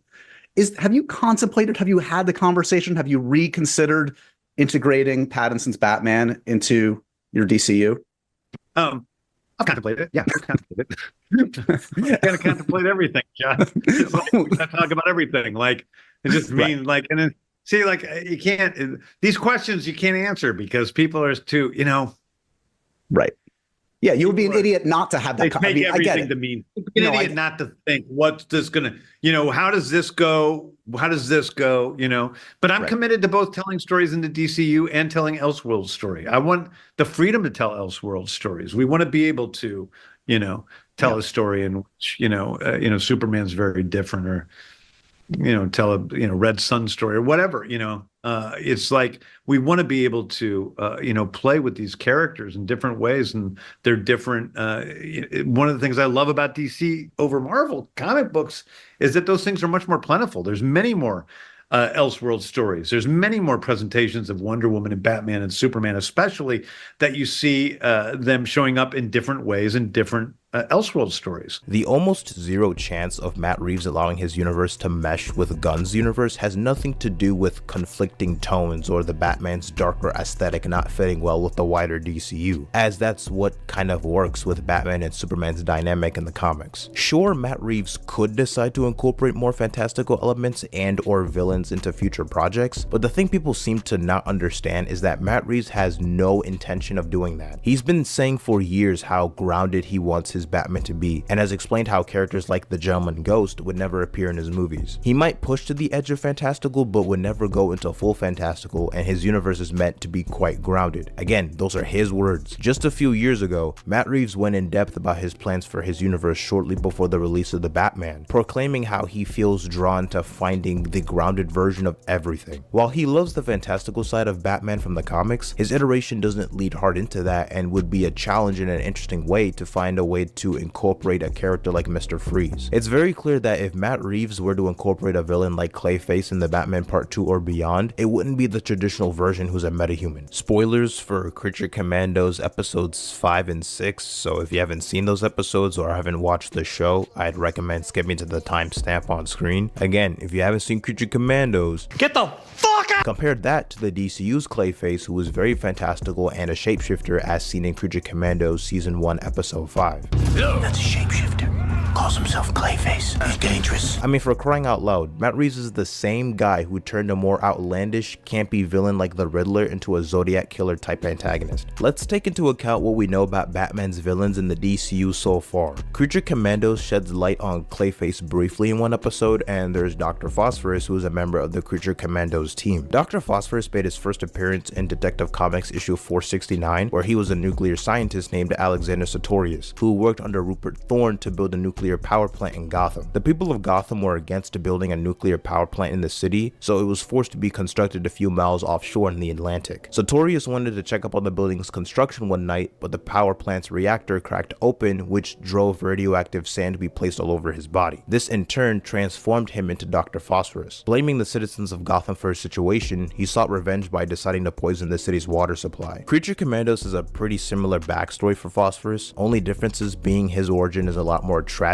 in true James Gunn fashion. Like in the comics, Sartorius was a nuclear scientist, but in this universe he sought out to find the cure for cancer by using nuclear fusion treatment. However, he needed funding from Rupert Thorne. Thorne wanted to share Sartorius' research with scientists from the fictional DC nation of Bialia. Sartorius' wife warned him about giving away nuclear secrets to an oppressive regime like Bialia, so he faked the results he gave to Rupert Thorne. Thorne found out, killed Sartorius' wife and child, and threw him into a reactor with the intent to kill him. Instead, it ended up turning him into Dr. Phosphorus, and he goes on a killing spree, killing anyone who wronged him and his family that night, including Rupert Thorne and his family. Dr. Phosphorus takes over Rupert Thorne's entire criminal organization and empire, taking over his drug business, territories, anything that was once his. Phosphorus was living the life as a new crime lord in Gotham. Then you'll never guess who put a stop to his antics. What? Huh?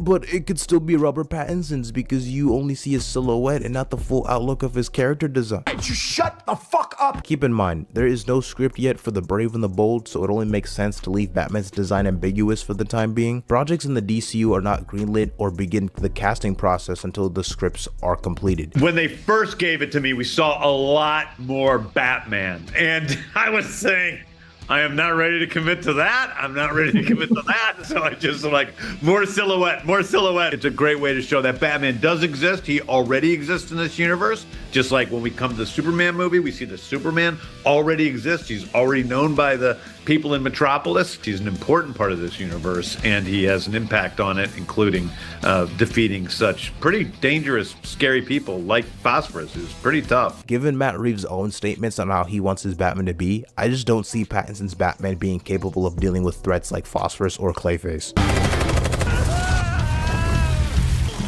Shish kebab! Gotcha!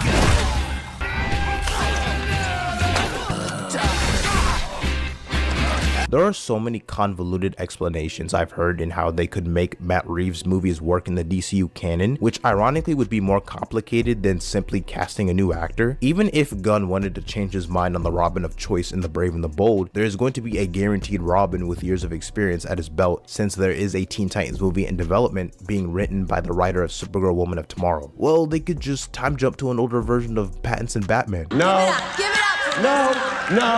No! Do you know how significant of a time jump that would be? The Batman depicts Bruce Wayne only in his second year of crime fighting, and the Batman Part 2 picks up shortly after the events of the first movie. Given that short of a time frame, I highly doubt the sequel would feature a Robin throughout its entirety. Meanwhile, the DCU is set to feature an extended Bat family, as this Batman is an experienced crime fighter who's been doing this for at the bare minimum a decade. The biggest defense I've seen in having only one actor play Batman is how having two different theatrical Batmen simultaneously would confuse the general audience. I don't know if y'all know this, but some of the general audience have always been confused. A lot of people don't know the difference. Yeah. Somebody just said congrats on Blue Beetle to me. People don't know. Certain audiences can be pretty stupid when it comes to different versions of comic book characters on screen, yet when has that ever prevented them from seeing these movies? As long as The Brave and the Bold is marketed well, and if the movie looks good to them, why would it matter if they somehow can't distinguish the DCU's Batman from Robert Pattinson's? You had people confused about Joaquin Phoenix's Joker movie not being in the DCEU, yet that movie made over $1 billion.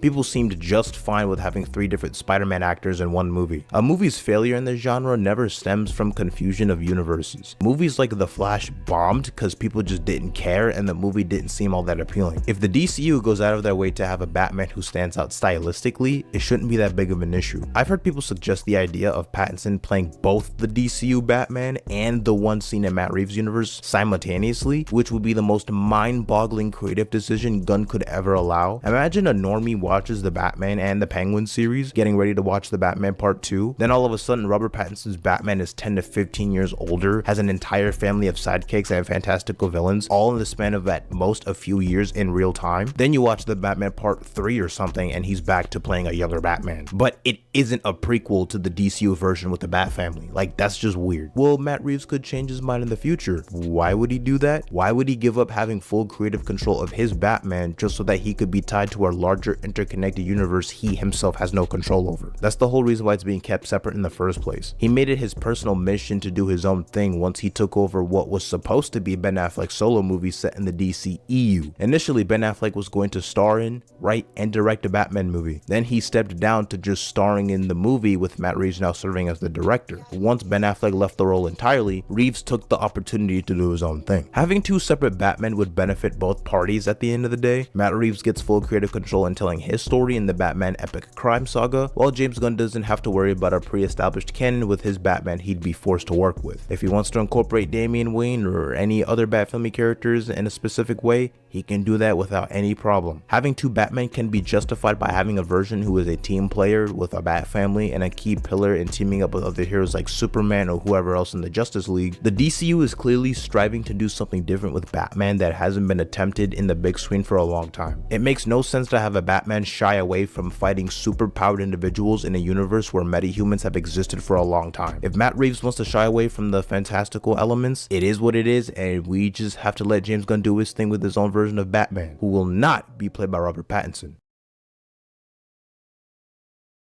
What y'all know about the character assassination of Talia al Ghul? I already made a video talking more in depth on the significant personality changes to Talia's character ever since Grant Morrison took over the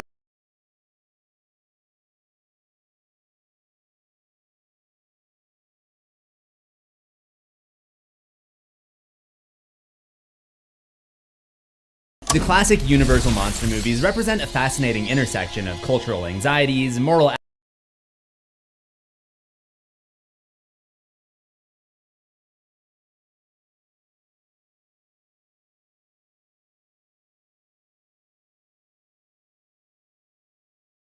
allegories, and artistic innovation. These films, centered around iconic creatures like Frankenstein's monster,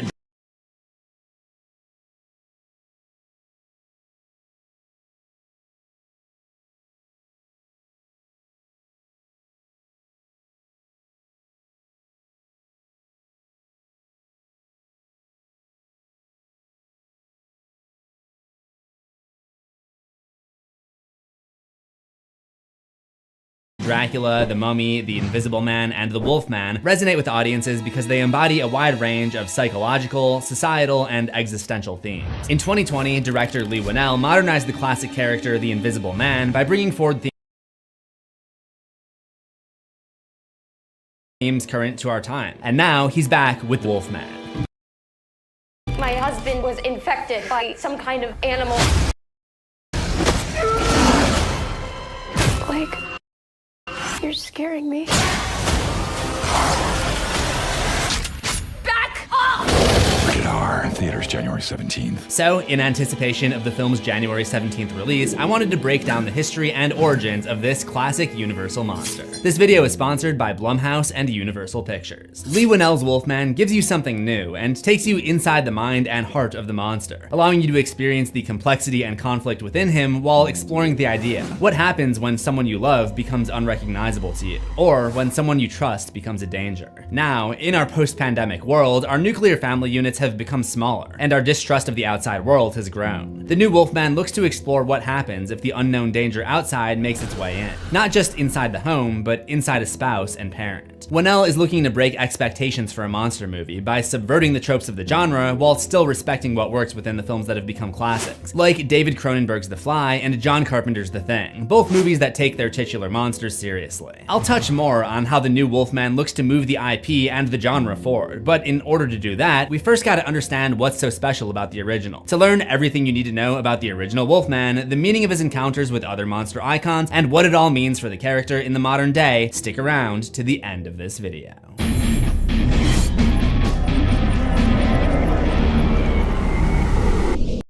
Welcome to Horror History, and this time we are really going back into horror's history to analyze and celebrate one of the original cornerstones of the genre. Hailing from the Universal classic monsters, one of the most iconic and enduring franchises of all time, the Wolfman originated in his 1941 self-titled movie, The Wolfman. But the timeline after that can be a little confusing. What to include in the classic era of Universal monsters is probably debatable, but if we go by Universal's own release, Classic Monsters Complete 30-Film Collection, it began in 1931 with Dracula and continued on until 1956's The Creature Walks Among Us. Universal Classic Monsters is often credited with being the first shared cinematic universe in movie history, but it wasn't always planned to be that way. At the beginning, each monster got their own movie, and most of them got direct sequels. It wasn't until 1943's Frankenstein Meets the Wolfman that the idea of a shared universe was introduced. So while the crossover movies are sequels to the solo franchises, the continuity can be a little loose until the shared universe begins. In the case of the Wolfman, it doesn't make a huge difference, because he only had one solo movie before appearing in the shared universe, and all of his subsequent appearances in the classic era are all part of the shared universe. Makes things pretty easy. The other easy one to map out is the Mummy, because he never crossed over. Guess he was too wrapped up in his own franchise. The creature from the Black Lagoon also did not surface in anyone else's movies. The fact that the Wolfman was in on the action for all of the crossover films shows how big of a deal he was. Not even Dracula can claim that he did that. And not only was he important in universe, but the Wolfman proved to be a major influence in our world and how Hollywood and pop culture would depict the werewolf mythos going forward. But to illuminate the full picture of the Wolfman, I've got to shine some moonlight on how he came to bear the mark of the beast when he came back home in 1941.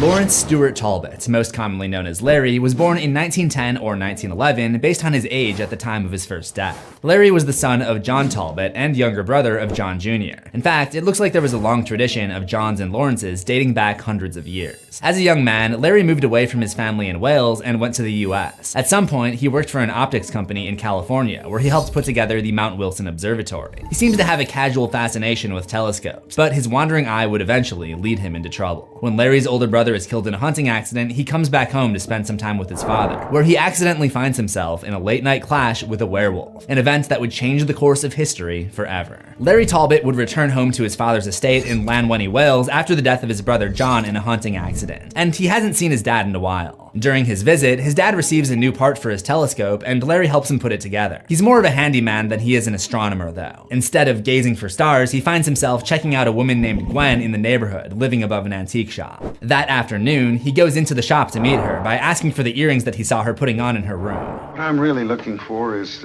something half-moon shaped with spangles on it, golden. Oh, I'm sorry, we haven't any like that just now.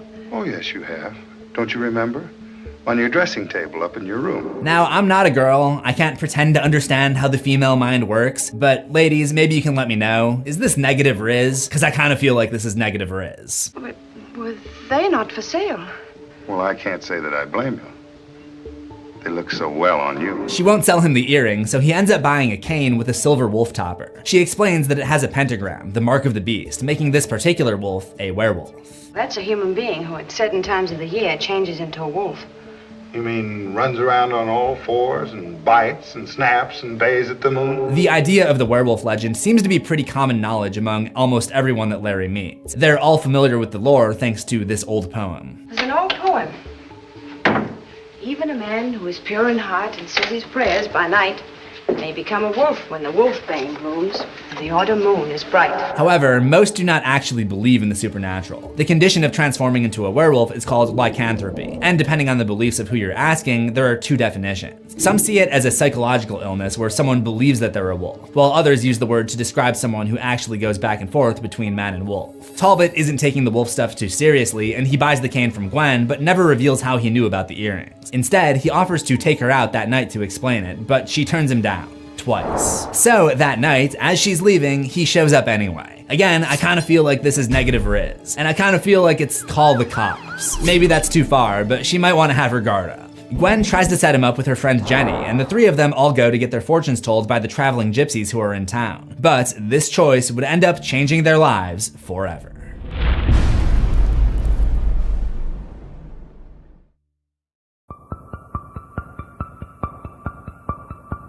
While Jenny is off having her fortune told, Larry takes Gwen for a walk and finds out that she's set to be engaged, but he continues to flirt with her. In the 1940s, going after a woman who's engaged was seen as taboo. In fact, the Motion Picture Producers and Distributors of America had these censorship codes at the time known as Hays Codes, which famously influenced the production of Casablanca, which came out just 1 year after The Wolfman. The idea of adultery was not allowed to be expressly confirmed and thus had to be implied. But what about us? We'll always have Paris. Whereas today, many guys have adopted a code closer in line with a cultural touchstone of our own time, the Michael Scott mindset. That's what she said. No, the other one. She's engaged. BFD, engaged ain't married. So even Larry and Gwen walking together was seen as unacceptable. How dare you permit her to walk out with other men when she's engaged to Frank Andrews? In the 40s, couples typically had shorter engagements, and there was this rising culture of going steady that would become the dominant form of dating by the 1950s. Jeff, Marie is my friend.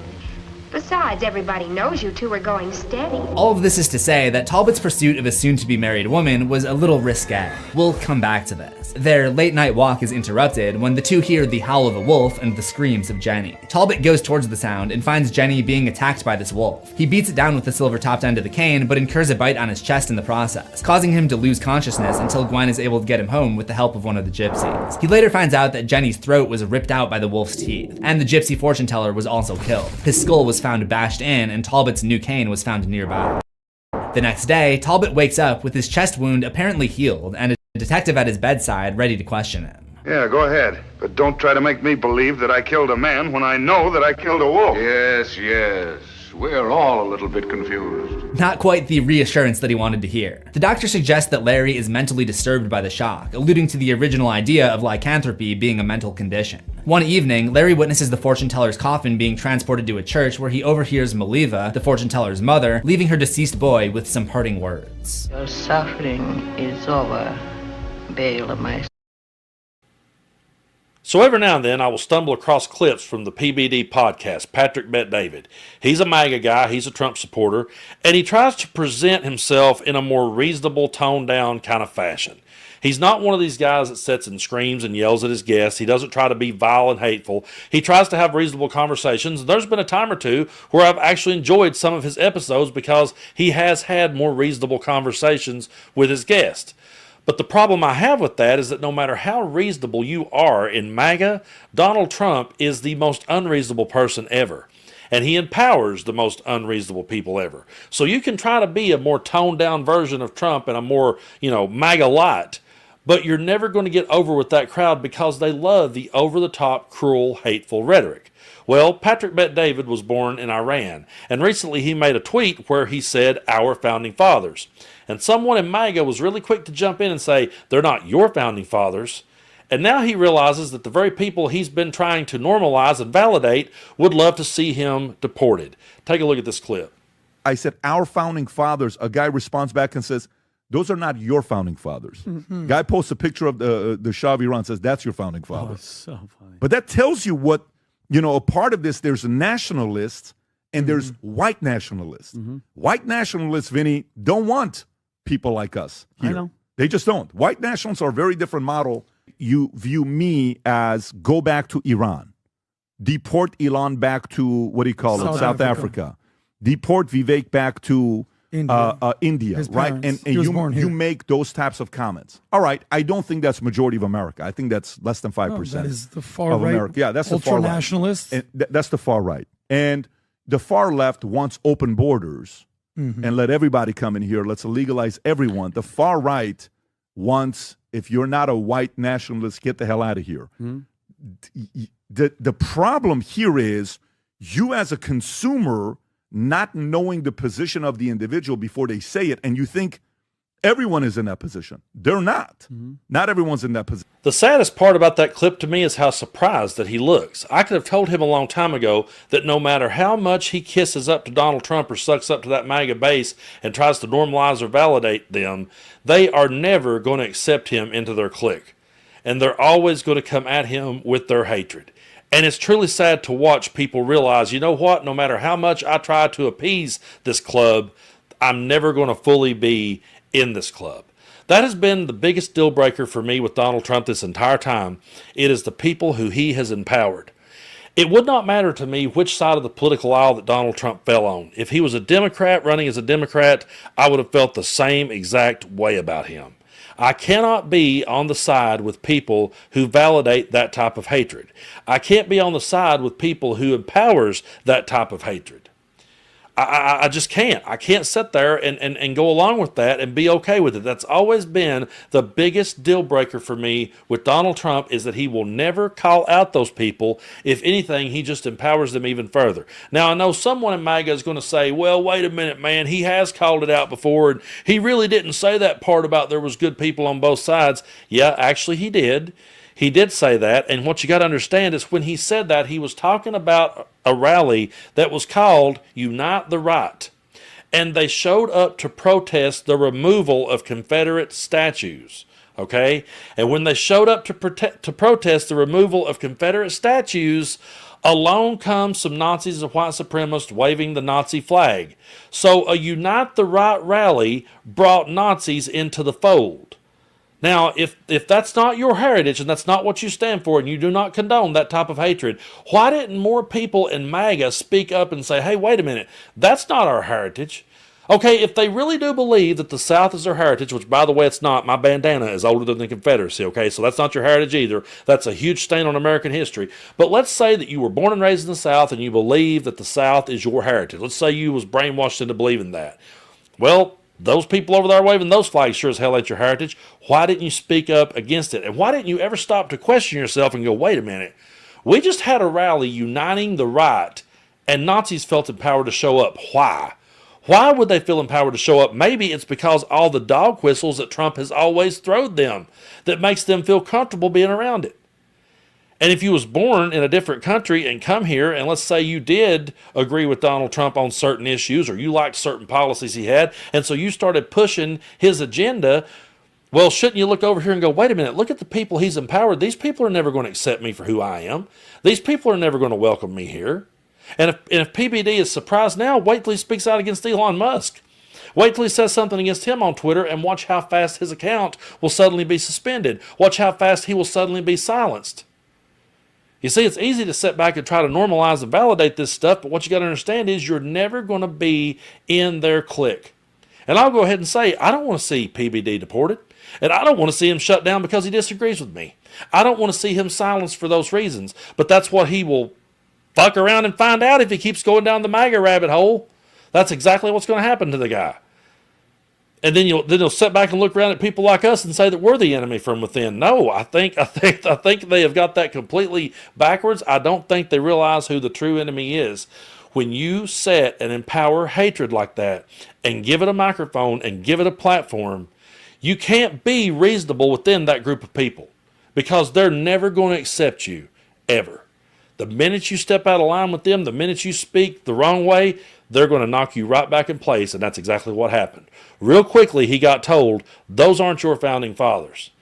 If I was in his shoes and I came to this country and I bought into their belief system, whatever the case may be, and then suddenly I saw them turn on me that quick, I would realize that not only would they turn on me, they would turn on other people like me who came to this country for a better life. And I would stop and go, wait a minute, I don't want to be associated with these people. And if this guy who I'm going to cast my vote for is not going to distance himself from these people and call them out, then I'm not voting for it because I don't want to be guilty by association. See, the hard part I have is looking over at a guy like PBD and going, well, none of those things was deal breakers for you. None of that hatred was ever a deal breaker. But now here you are suddenly realizing that they don't care about you. And I think we're going to see more and more of this as we go forward in MAGA. I think the more that they do, the more people are going to realize, hey, you know what? They never were on our side. They never were for us. Maybe when people in my part of the world don't get the lower grocery bill, maybe when they end up with their mothers and fathers losing their health care, maybe when they're standing beside their daughter's or their wife's bedside while she's needing help and can't get it, maybe then a lot of this reality will start to sink in. And maybe when they go out and say, wait a minute, I need help here, and someone in MAGA slaps them back in line, maybe they will have that type of realization that PBD's having right there. That, you know what? I've sat here and sided with these people, but it wasn't good enough. Why wasn't it good enough? If it wasn't about racism, if it wasn't about the color of his skin and where he was born, they wouldn't have had any problem with him using the phrase, our founding fathers. They wouldn't have had any problem. They would have been like, hey, he's one of us. If it wasn't about those things, but it is about those things with those people. That's exactly what it's all about. And that's why we're starting to see it catch on in other parts of the world. It's not because other countries love Donald Trump. It's because they love the agenda that he pushes and the type of people who he empowers. That's why I get letters and emails from people all the time saying, hey, I'm in another country, but we're starting to see a brand of MAGA rise up in our country, and you can always trace it right back to that hatred. Right back every time. You can call them nationalists, white nationalists, whatever you want to call it. It's always going to lead right back there. Just like if you start studying rock and roll guitar, you're going to make your way right back to Chuck Berry. I mean, there's no way around it. And if you start studying MAGA, you're going to make your way right back to those nationalists no matter how hard you try to get around it. You can't. Because that's their foundation, and that's the foundation that he empowered. And to PBD, I would say, how does it feel to sit there every day and push the agenda of a dude who you're not allowed to step out of line with? Because if you step out of line with, his followers have no problem with you being deported. If you step out of line with Elon Musk, he has no problem with silencing you. So how does it feel to be part of a club that you're never going to be fully welcome in? That would be my question. I would love to hear his answer. But I truly appreciate you guys for sticking around with me. And I want to address something real quick. I had a listener reach out to me and say that I need to say folks instead of you guys. That if it was a group of women, I wouldn't, or if it was a group of guys, I wouldn't say you gals. I agree with you. You're absolutely right, 100%. And I'm trying to break the habit, but I have been saying that for coming on 45 years. So it's going to take Brando a little bit of time to learn to say folks and not say you guys. That's going to be a very hard habit for me to break. But you know what? I know that you folks support what it is that I do, and you don't want to see me deported because I say you guys from time to time. That's the difference between the two sides. People are just simply trying to help me do better. They're not trying to send me out of here. And that's why I will always be on this side of the aisle, and I will be as far away from the hatred and extremism as I can possibly get. And I would love to see people like PBD realize, hey, these people aren't for me, and come around to a different way of thinking. Well, folks, it's January 6th, and another fight broke out at the Capitol. This one is quite chilling in the sense that it was a snowball fight between Kamala Harris supporters and not an effing insurrection, because our politicians don't spread lies about widespread election fraud. I want to show you guys some clips of this snowball fight, but there's a broader story that I want to tell here about the difference between the Democratic Party and the Republican Party. We know how to have fun. Despite our loss, we are not crybaby losers. In fact, the Trump supporters are the angry winners nowadays. They won the election, and they're angrier than we were, even though we lost, which is insane. This snowball fight looks like a lot of fun at the Capitol on January 6th. Meanwhile, 4 years ago, this was what was going on at the Capitol.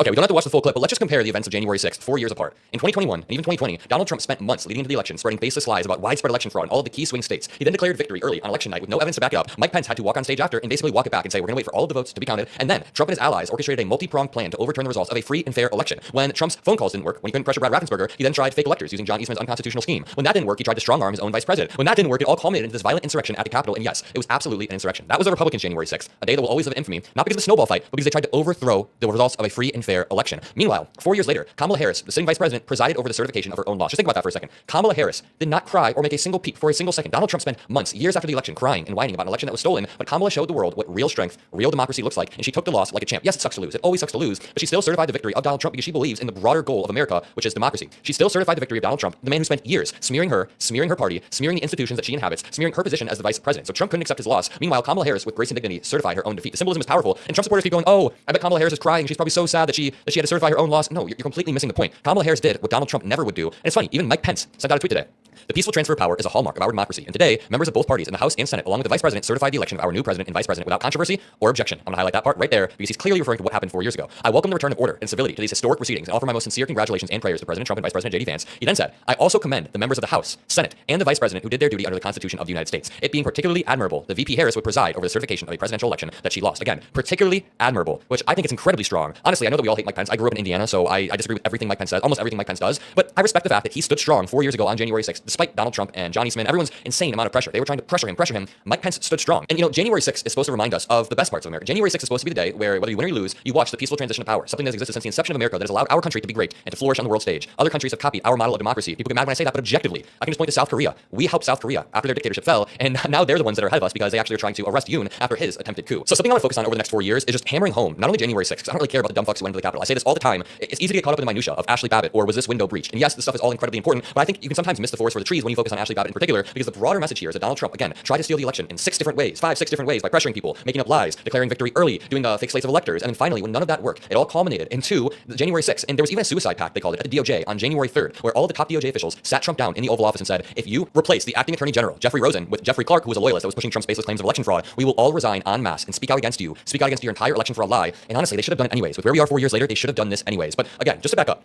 we'll research January 6th a lot over the next few months, over the next year. I'm going to be doing a lot of live streams where we go through the January 6th report, because one of my worries is that it could get muddied in history. I mean, I think that history will always look back on people like Adam Kinzinger or people like Liz Cheney, all these people very fondly, everybody who served on this committee. But over the next 4 years, we can bet our bottom dollars that Trump is going to try to muddy the waters. What he's going to do is, it's not even about arresting Liz Cheney. It's not that he's going to burst into Liz Cheney's house with guns drawn and arrest Liz Cheney. It's more about the endless investigations. Think about what Republicans did to Hunter Biden over the last 4 years. Committee after committee, investigations where they dig up every little piece of his life. That's what they're going to do with Liz Cheney. What they're going to do is try to dig up one text message that she had or one email chain with somebody from the other side, and they're going to say, this disproves the entire J6 committee. So onus is on us to make sure that the waters aren't muddied and to make sure that history remembers what happened on that day, because to be 100% honest, the Democratic messaging has been weak on it over the last 4 years. There is no reality in which the vast majority of Americans should think that January 6th wasn't a big deal, it doesn't really affect me, and it's okay to be more worried about grocery prices or gas prices. I get that, but Americans should understand the underlying civics at play and how January 6th can affect them in the long run, how the erosion of every single institution in America, which is what Trump and his supporters want to see, how that affects them in the long run. You can draw a direct line between January 6th, people not caring about that, and now Trump thinking he has the permission structure to abolish the Department of Education, abolish all of these different departments. So yeah, I thought it was worth drawing a dichotomy between the way the two parties have handled the past two January 6th. The Republicans cried when they lost, but somehow they're still crying even though they won. They're still angry. Meanwhile, Democrats, as we always do, uphold the rules, the traditions, and the norms. So over the next 4 years, we'll have to relentlessly fight back against the disinformation regarding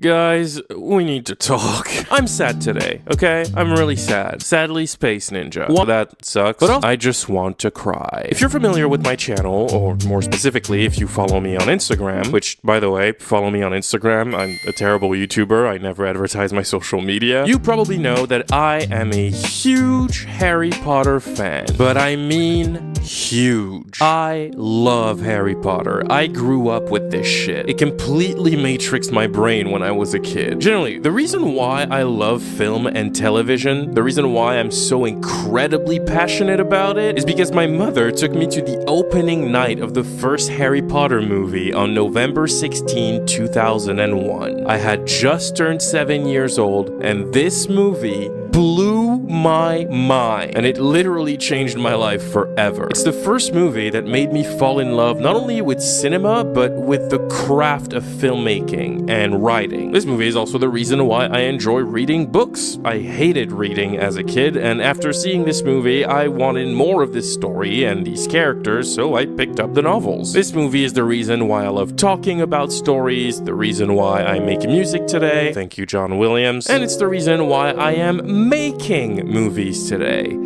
But that's something we'll talk about in 2023. The point is, after November 16, 2001, I lived Harry Potter. I bled Harry Potter. I ate Harry Potter. Wait, no, that came out wrong. I even have a Deathly Hallows tattoo because I'm a fucking nerd and I'm basic. You get it. Harry Potter is my shit. I fucking love it. She's made it a little difficult to enjoy it lately, but we don't need to talk about her. That's not why I'm here. The reason I'm saying all of this is simply because I want you guys to know and understand that I do not enjoy having to say all the things I'm about to say. The Harry Potter franchise means a lot to me, and don't get me wrong, Harry Potter was always flawed. It has plot holes, a few inconsistencies that become hard to ignore with time, and if you know me, you know that I find it very important to be able to criticize the things you love, so I get it. But overall, I think Harry Potter, even with its flaws, is timeless. But today, I need to address what followed the initial Harry Potter saga on the big screen, because damn, how the mighty have fallen. I'll explain everything, but first, I want to take a quick moment to thank today's sponsor. Look, the saga ended with the release of Deathly. Get back to the video. So the original Harry Potter saga ended with the release of Deathly Hallows Part 2 on July 15, 2011. Yes, you heard that right. Harry Potter ended 11 years ago. Do you feel old yet? After that, though, the question for fans of the franchise became, what's next? Because see, at the time, it really looked like this was the end of the franchise as a whole. There were no new books at all, no spin-offs announced, it didn't seem like anything was in the works, and as fans, we dreamed. We dreamed of a beautiful new story. Maybe a sequel, maybe a prequel, maybe a story with new characters taking place in another country. Maybe the children of Harry, Ron, and Hermione would grow up and go on their own adventures. Maybe we would get a movie trilogy about the four founders and their fallout with Salazar Slytherin. Maybe Neville Longbottom would finally be the hero of a crazy adventure. Maybe Luna Lovegood would... But instead of all that, a few years later, it was announced that a prequel to Harry Potter was in development at Warner Brothers, a brand new movie about Newt Scamander, the guy who wrote a book for kids, a book about magical creatures. In fact, it was also announced that this movie would be titled after the fictional kids book, Fantastic Beasts and Where to Find Them. And as a response to that announcement, the entirety of the Harry Potter fan base banded together in unison to scream a gigantic, "Huh? What?" Yeah, the confusion was real, especially because they announced that Fantastic Beasts was going to be a 5-film series over the course of roughly 10 years. And not a single person on this planet understood what story could be told about Newt Scamander throughout 5 movies. The general assumption, given the title, was that it would be a kind of Indiana Jones-like adventure film, but with magical creatures, and nobody really knew what to make of that. But people waited patiently to see until the movie came out in 2016, and now it's 6 years later. And oh boy. From the jump, as it stands, the Fantastic Beasts franchise has absolutely nothing going for it. And even that feels like an understatement. I'm not even kidding. Really good. And it could stop there, but the issue... Let's just break down the movies together, alright? Let's go. Fantastic Beasts and Where to Find Them. At the time this movie came out, it had been 5 years since the end of the Harry Potter saga on the big screen. So even if I didn't really know what to expect from it, I was still incredibly excited to see it. If anything, for the cast alone. Eddie Redmayne was a great casting choice for the lead. He was just coming off of The Theory of Everything, The Danish Girl, and, well, Jupiter Ascending, but shh, we just pretend this one doesn't exist. Colin Farrell, who is a massive win to any production that adds him. Ezra Miller, back when people respected them. Catherine Watterson, who was maybe not as famous, but was fantastic in Alien Covenant, even if I didn't like the movie that much. Samantha Morton from Minority Report? Like, this movie was fucking stacked with great actors. I was really excited, and so was the rest of the fan base. So we patiently waited for the release date of November 18, 2016. And then the movie came out, and it was fine. I'm not even sure if this is an unpopular opinion or whatever, but Fantastic Beasts and Where to Find Them was a bit of an underwhelming experience for me when I watched it in theaters, honestly, because my expectations were admittedly pretty high. I wasn't too on board with the idea of a prequel, but it seemed to be disconnected enough from the story of the original saga that I was fine with revisiting the past for this one. That said though, while I was underwhelmed by the movie, I didn't hate it. Like I said, it was fine. I think Fantastic Beasts 1 is just sort of okay. There's a lot to criticize about it, but I enjoy some aspects of it. Newt Scamander is a decent protagonist for this movie specifically, and Eddie Redmayne is unsurprisingly really good in this role. Colin Farrell is also incredible as Percival Graves, who is secretly Gellert Grindelwald, and he's a genuinely threatening antagonist. And in my opinion, he should have kept playing Grindelwald in the following movies. Please. Anyways, not too much to say about this one. Overall, it's not the best story in the world. It's quite forgettable.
all things considered, and it has a number of issues, but as a fun little adventure in the Harry Potter world, it works well enough. It's completely harmless. But that's the thing though. It should have only been a fun little adventure in the Harry Potter world, and nothing more than that. Fantastic Beasts 1 should have been a standalone film that would have completed Newt's arc, and then this Grindelwald saga should have been a separate franchise under a different name that would have carried over from the events of Fantastic Beasts, or better yet, a separate franchise that never comes to exist. Because yeah, all things considered, this movie is just there, and it's fine. The real problems come in the second movie.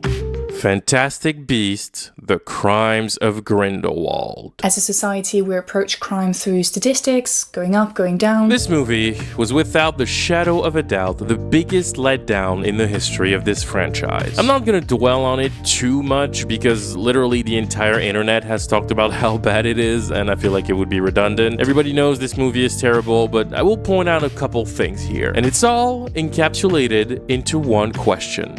And that question is, why the fuck is Newt the main character of this franchise? Everything about this story screams that it should be a franchise about young Dumbledore, not Newt Scamander. Newt is probably the most out-of-place protagonist I've ever seen in a movie. It doesn't make sense for him to be the main character of this story. It's as if the whole story of Harry Potter played out the exact same way, but instead of Harry being the protagonist, it was Cho Chang, a character that has nothing to do with this conflict, who vaguely knows the main character and participated in a couple of plot points during which she mainly stood in the background silently and did absolutely nothing. This is Newt's energy in these movies. During the most important moments in the entire film, he's just standing there. Because the story and the conflicts that need to be resolved concern literally every character except for him. Every single storyline in the film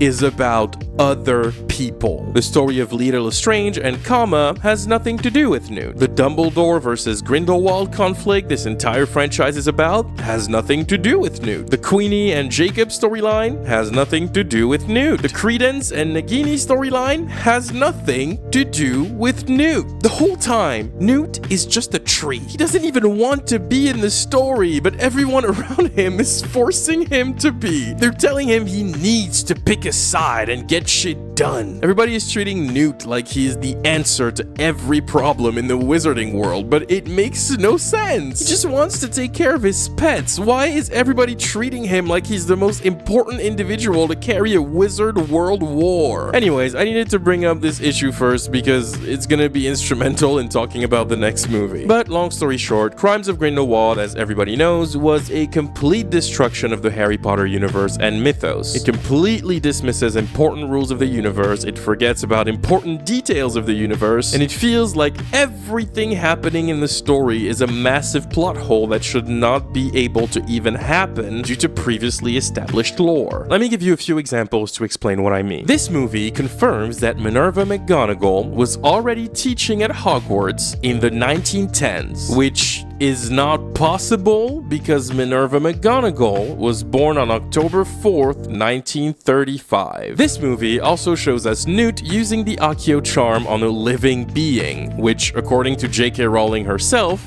is impossible. The Accio charm only works on inanimate objects. But that's not all. Crimes of Grindelwald also changes the nature of the Obliviate Curse. In the Harry Potter saga, it's very simple. The Obliviate Curse erases your memories. Plain and simple. You can't get them back.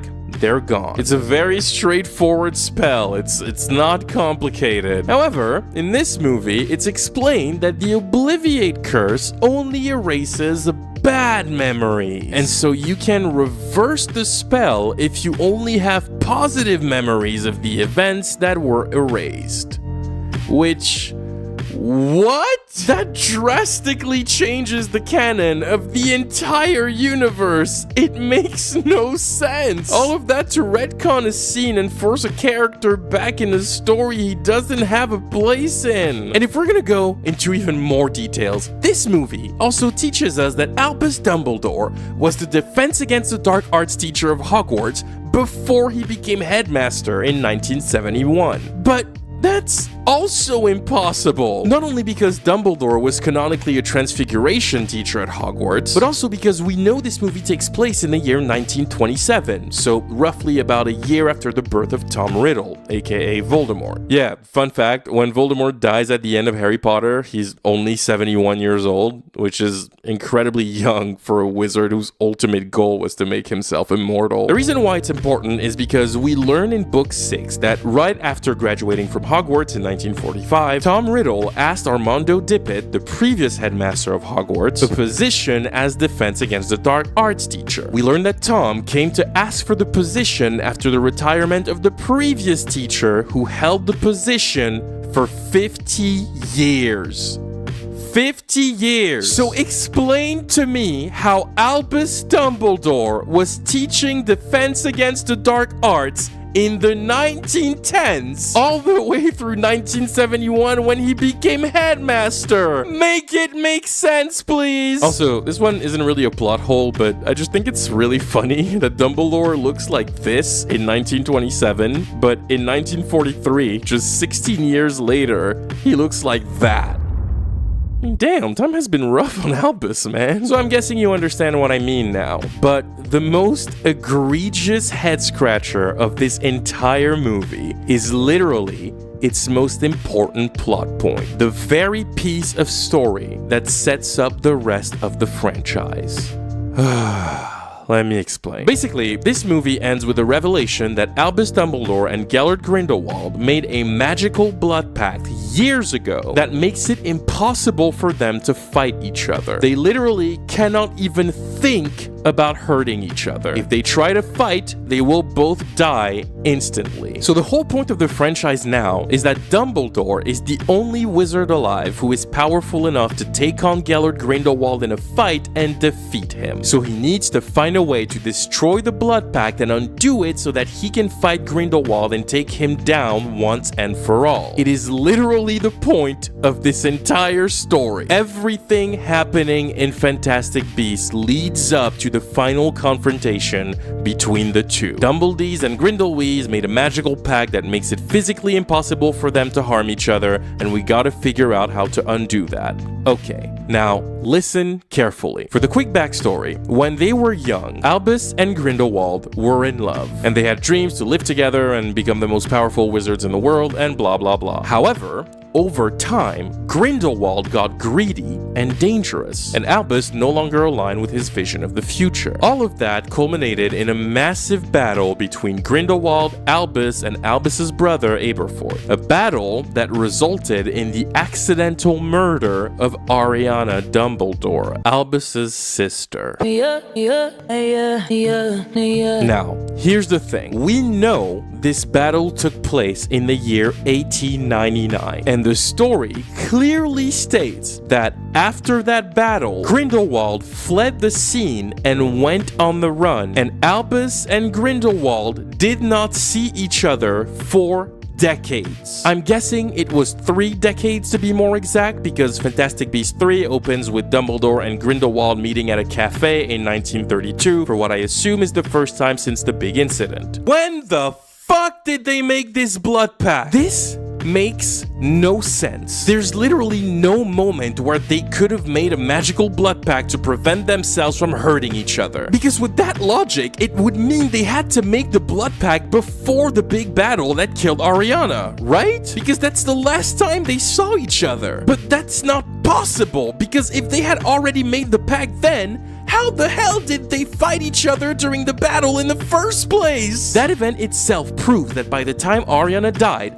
they had not made the pact yet. So how does the pact even exist if Dumbledore and Grindelwald didn't see each other between 1899 and 1932?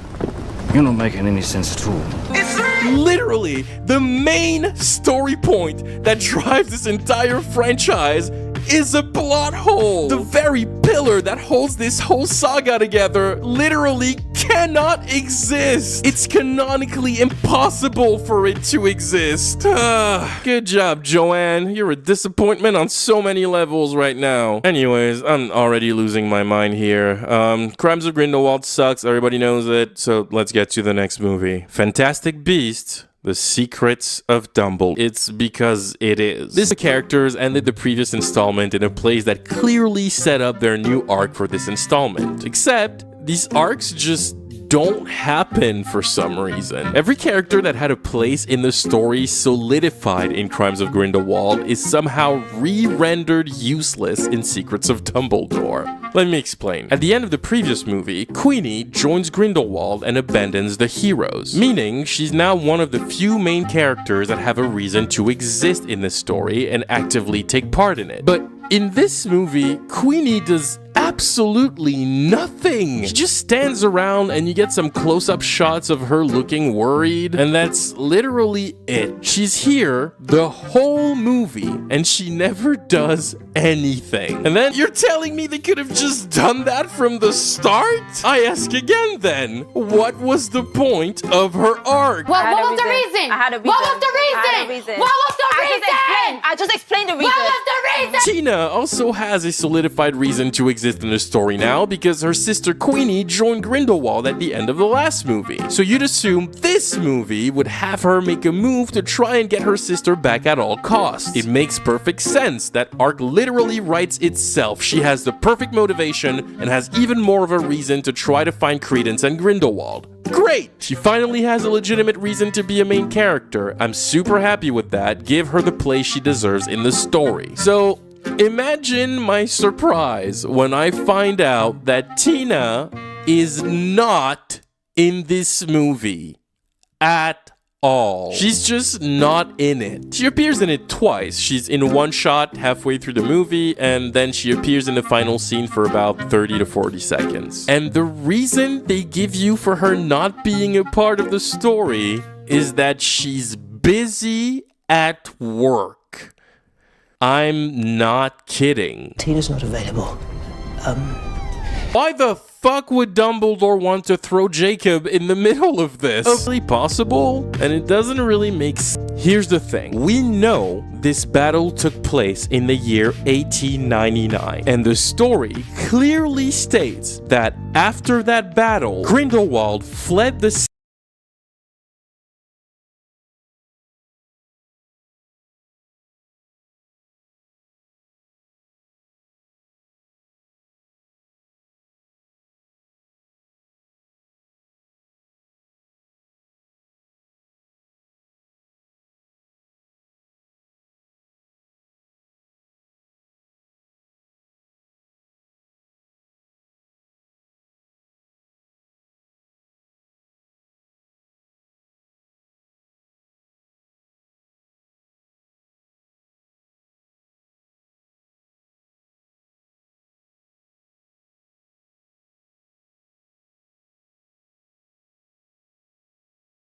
To write her out in the laziest way possible. Good job, Joanne. All of this effort to still be wrong. In the last movie, Newt's brother Theseus sees his fiancée get murdered right in front of him by Grindelwald. In cold blood, she literally disintegrated. Like she might as well have been killed by Thanos. So, right? But no. In this movie, Theseus is here, and he's part of the good guy squad trying to take down Grindelwald, but he's like not affected by anything. His character is left completely unchanged by the death of Leda. He's all smiles and he's being witty and he's even flirting with other women. He doesn't give a shit about Leda, apparently. In fact, I'm pretty sure he doesn't even mention her once in this whole movie. It's like she was never there. So Theseus, who had a perfect reason to now go after Grindelwald to either get revenge or closure for the death of Leda, just doesn't have an arc in this movie at all, even though he had the potential for a great one being laid. Most of his lines are like, I'm guessing we're here for a reason, or I'm guessing. Not only was the reason for his presence in the last movie an absolute mindfuck of overly convoluted storylines that ended up just wasting time and that, for the most part, made no sense, but Kama's story also came to a close in the last movie. He was here to kill Credence because he believed Credence was Corvus Lestrange, but then he found out the real Corvus Lestrange accidentally drowned as a baby. Okay, sure. So now his story is effectively over. I mean, technically though, he should have died because he broke an unbreakable vow, but whatever. He has no reason to exist in this story. His thread is done. Except it's not, because in this movie, he shows up and he's just on the good guys team. Ugh, God, this movie is all over the place. But I think the ultimate reason why these movies don't hit the same as the mystery. One of the strongest elements in the storytelling of Harry Potter is that each and every single one of the stories take place at the center of a mystery. There's always an enigma to solve for the audience, and that's one of the big reasons why they're so engaging. Harry Potter 1. What is Dumbledore hiding inside of Hogwarts? Who is trying to steal it, and why? Harry Potter 2. Who is the heir of Salazar Slytherin? Who opened the Chamber of Secrets? Why? And who or what is attacking children in the school? Harry Potter 3. Who is Sirius Black? How did he escape from Azkaban? Where is he? And why is he coming after Harry? Harry Potter 4. Who put Harry's name in the Goblet of Fire? Who is trying to sabotage him during the Triwizard Tournament? And why? Harry Potter 5. What is the Department of Mysteries? What is Voldemort looking for in it? And why is Dumbledore not speaking to Harry? Harry Potter 6. Who is the Half-Blood Prince? Who has been sending dangerous gifts to the students? What happened to Dumbledore's hand? Who is Professor Slughorn, and why are his secrets so important to the fate of the world? Harry Potter 7. Who is R.A.B.? Where are the Horcruxes? And who sent a Patronus to guide Harry to the Sword of Gryffindor? Every single one of these stories have a solid point of intrigue to make the audience engaged in what's happening. You want to know what happens next because you want answers. You're engaged. There's an edge. The plot pulls some 180s on you. Doesn't do all that much. While I adore the Harry Potter saga, I also have no problem admitting that Lord Voldemort is just not that great of a villain. He's very one note and he seriously lacks layers. Long story short, he's just evil for the sake of being evil, and while it still works for what the story is, yeah, Voldemort is not the most compelling villain out there. But at least he's doing shit. He's like making moves, he's like doing things, he's in the front lines, he's fighting, he's like very active as a villain. Grindelwald is so bland that like the story needs to change out of nowhere to make itself interesting, because he just does not carry the story at all as an antagonist. And I just want to point out how random Credence's arc has been this whole time. In the first movie, we find out that Credence is an Obscurus, a being that has repressed magic that kind of manifests into this extremely dangerous thing. Long story short, he is destined to die. He's super unstable, his powers are out of control, he's basically a ticking time bomb. There's nothing we can do for him, he is doomed. Then, at the end of the movie, Credence literally explodes.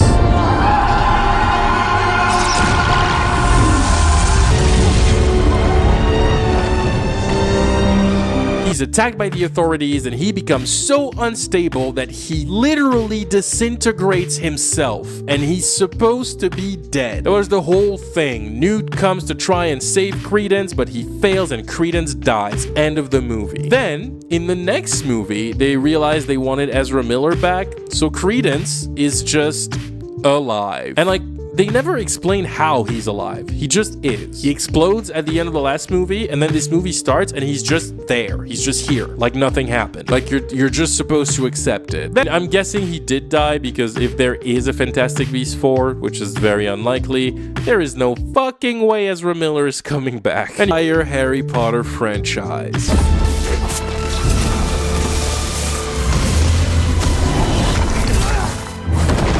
This is the first time I'm turning my brain back on, so... It looks so bland, it's so unexciting and flat, it barely feels like a climax. It looks ugly as hell, and I don't understand. I would like to remind you that this fight was directed by the same man who brought us one of the most epic one-on-one duels in cinema history, and in the same cinematic universe.